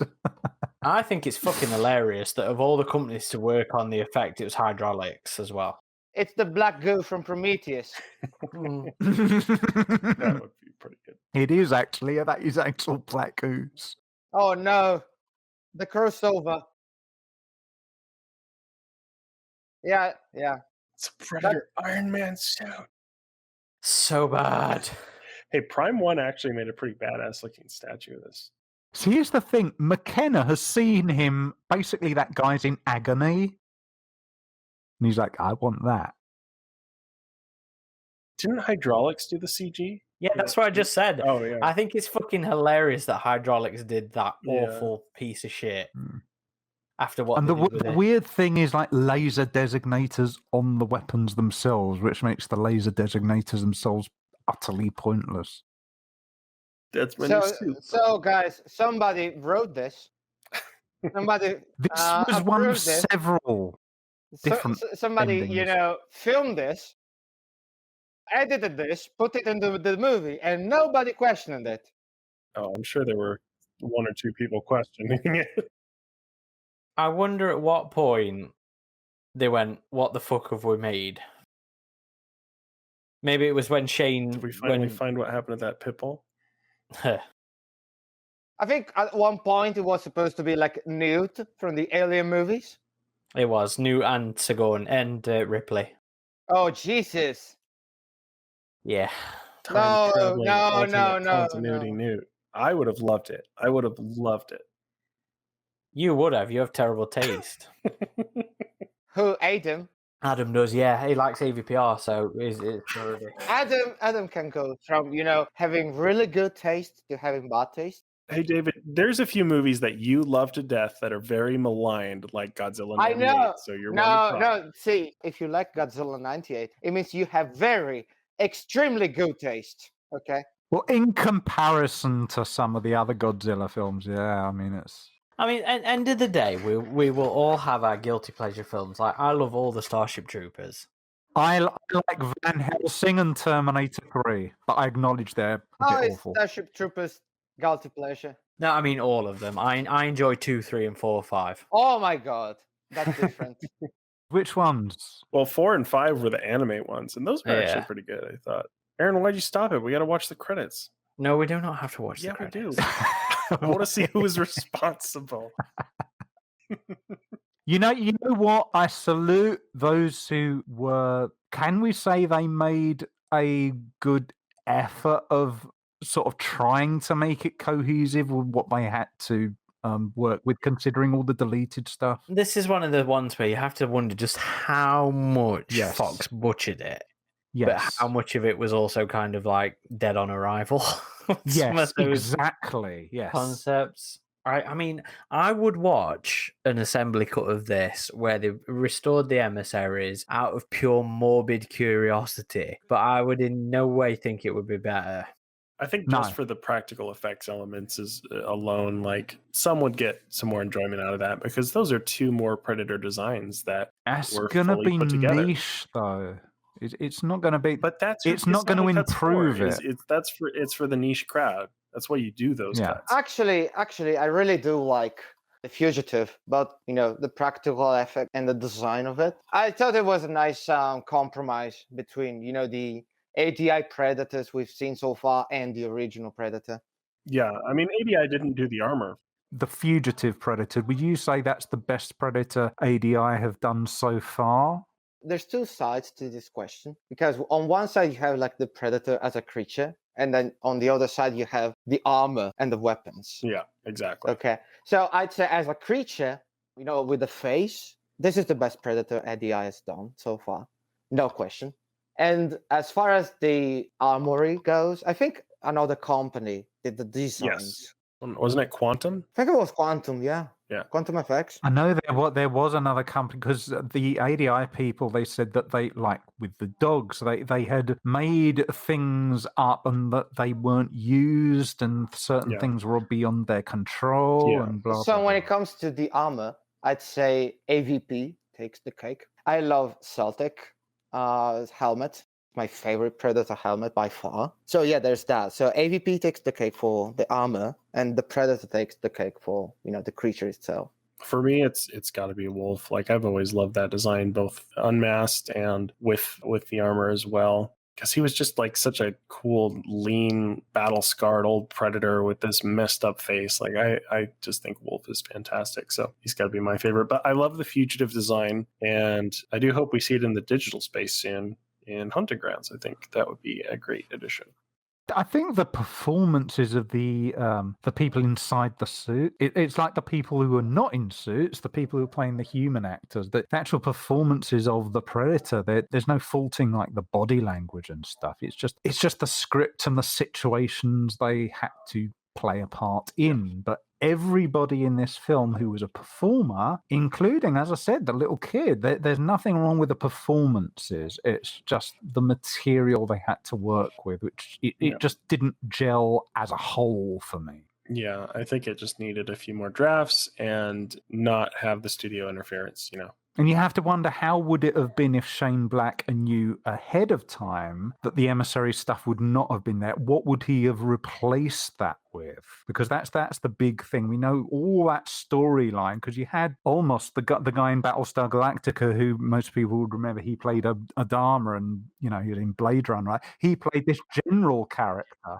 Yeah, he played this general character who had this entire storyline with the emissaries. He was doing this sort of Area 51-esque type meeting with aliens kind of thing. And he had this whole thing. All that got cut out. Mm-hmm. And so I'm guessing a lot of this stuff might have almost been B-roll, which replaced it. What would Black have replaced it with if he knew ahead of time none of that was going to make it to the final cut? I don't think it's going to improve what we had, but it might be interesting to see his thoughts on what he would have done if he'd have known that was going to be taken out. I wonder if it would have been more coherent, even if it was not necessarily something that people would have liked.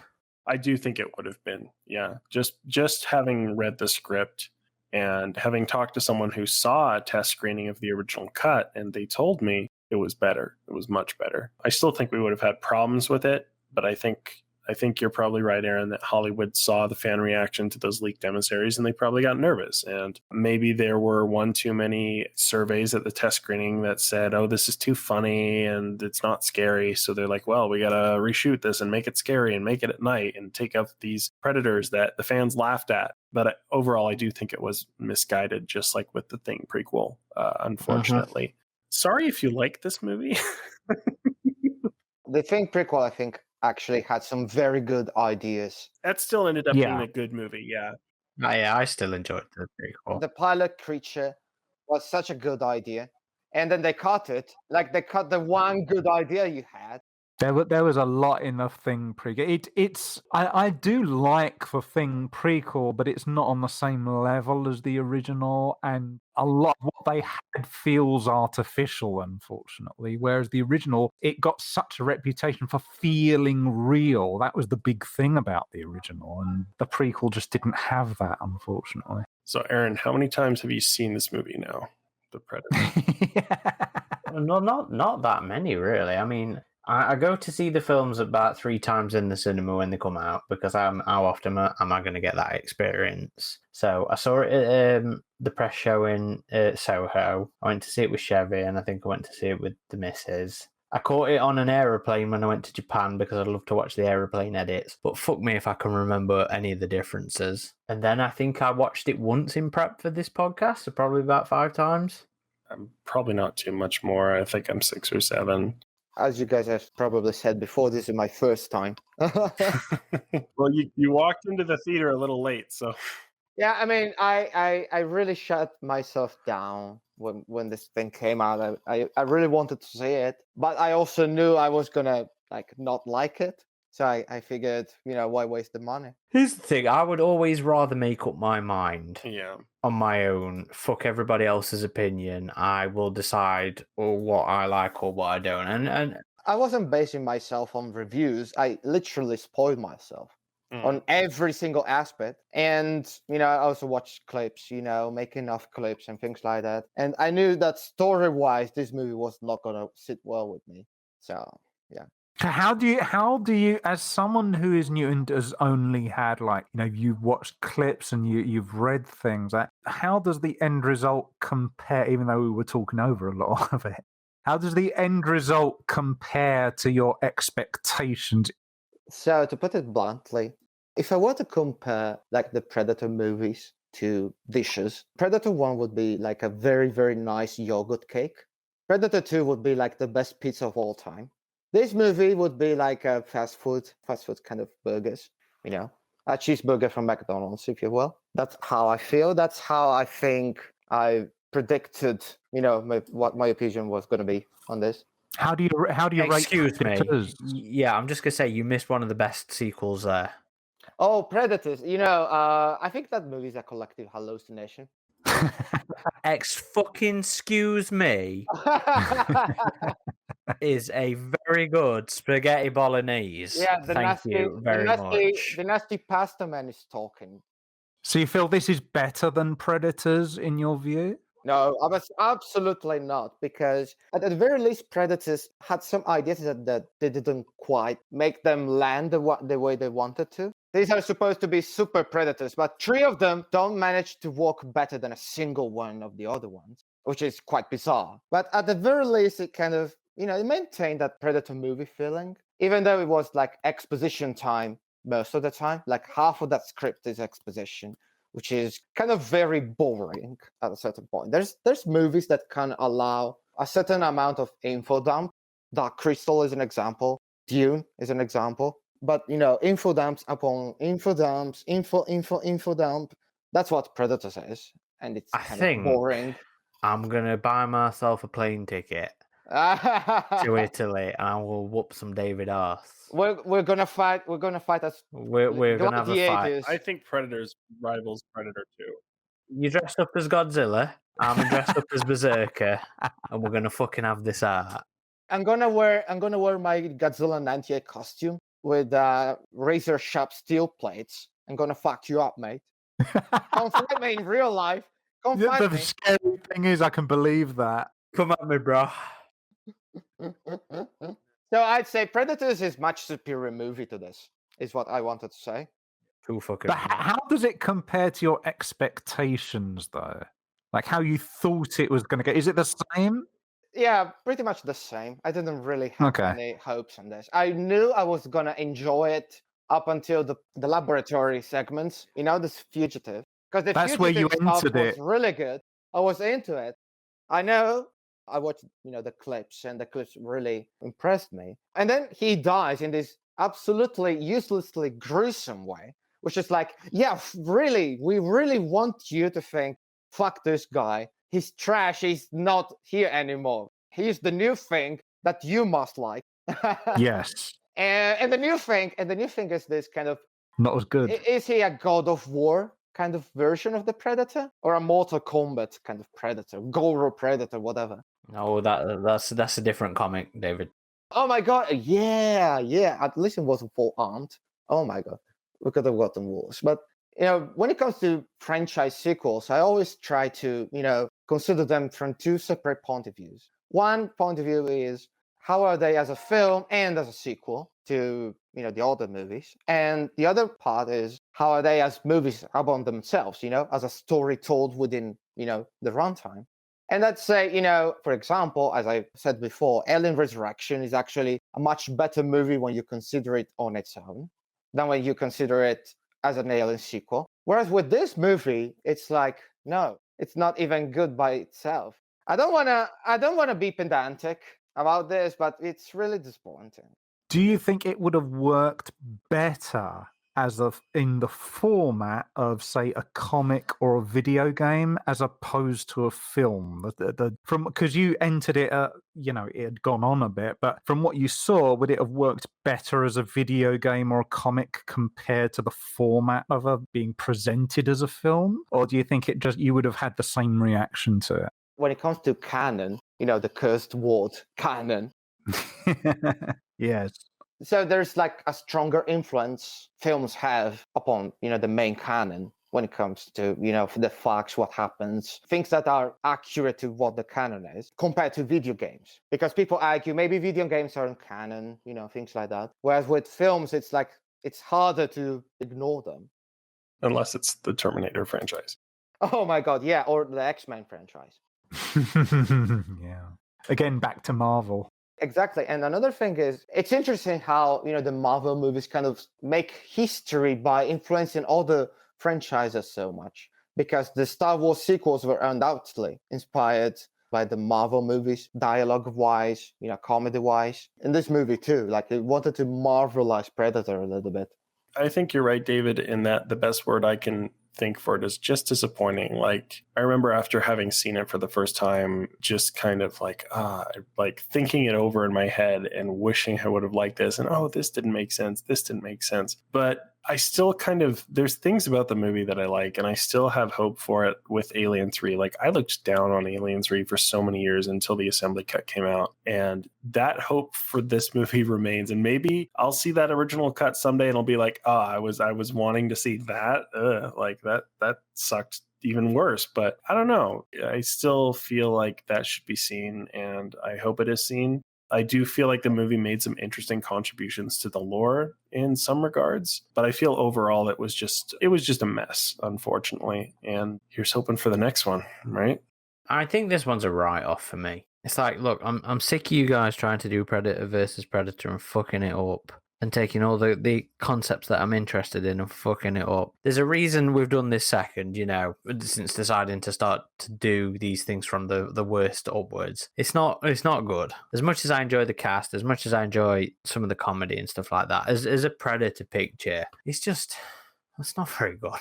It's just not very good. I mean, once you actually have time to sit, I remember coming out of it and being like, oh, that was actually pretty entertaining. And then being like, but wait, what about this? And what about that? And this don't actually make much sense. It's the movies that you really want to like that take a bit longer to sink in how you really feel about them if you're disappointed, I think. So it's one of those ones that I don't ever really feel the urge to watch very often. So it can fuck off and stay there. Yeah, I think this is the last time I'm gonna watch it. I mean, props to Hunting Ground for salvaging as much of this as they can to at least put lore back onto some sort of reasonable level. But yeah, I think this did more harm than any good for the series. And I'll be glad to see the back of it. Well, thank you everybody for listening. I hope you enjoyed this. Again, I think these are a little harder to do than the podcast because we're trying to talk as the things are taking place, and there's so many of us that it doesn't quite always flow as nicely as the podcast might do, where we just go, fuck it, we'll talk as long as we want because, we're nerds and we'll do that. So I think these are a little rougher, but I still hope that anybody listening did get enjoyment out of this. David, I'm sorry you couldn't join from the start and actually watch this. I had internet problems, or internet connection. Yeah, so sorry about that. We thought it would be interesting having a first timer on, but what are you going to do? But yeah, seriously, thank you, gentlemen, for suffering through this. I'm sorry it took me 2 years to finally get the nerve to go, yeah, okay, I'm ready to do prep. But we'll move on to Alien Resurrection next. Oh, I thought you were going to say Alien Covenant. Nice, I look forward to that. But I thought we were going from worst to best, so shouldn't that be? True, no. So yeah, it's Alien Resurrection next. No. And then we'll have to do some sort of voting system. Order. We'll do a voting system and we'll do it on a metric of favorites and go for the least up. There's definitely Alien Resurrection next. There's no denying that. Okay, well, I like Resurrection, so I'm I love Resurrection. I am such a big fan of that movie. Let's do it before 2 years go by. Okay. I don't think I'll struggle to want to do prep for the other films as much as I did for this and Requiem. So I think we can get through these faster. But please feel free to leave us a comment on YouTube, email us on, I guess, podcast@avpgalaxy.net, or just comment on, wherever you're listening to this, because this will be on the podcast feeds, this will be on the YouTube channel. If you're listening to us on the podcast feeds, then please do leave us reviews and ratings. I don't care if it's a 5, I don't care if it's a 1, just the ratings help us. If you're going to complain about my swearing, though, I don't fucking want to hear it. I just want to say that if this movie were a pizza, it would be ham and pineapple. Exactly. It would be pineapple and maybe fish on it. We'll let everybody go. Please do leave a comment, leave a like, whatever. Just it helps our visibility, and if you enjoy what we're doing, it helps other people see us, and it helps us feel like what we actually do is worth fucking anything. So please let us know. This has been Corporal Hicks, Ridgetop, Xenomorphine, Omega Morph. Get into the chopper. Get into the chopper. Get into the chopper. Get into the chopper. Get into the chopper. Get into the chopper. Get into the chopper. Get into the chopper. Get into the chopper. Get into the chopper. Get into the chopper. Get into the chopper. Get into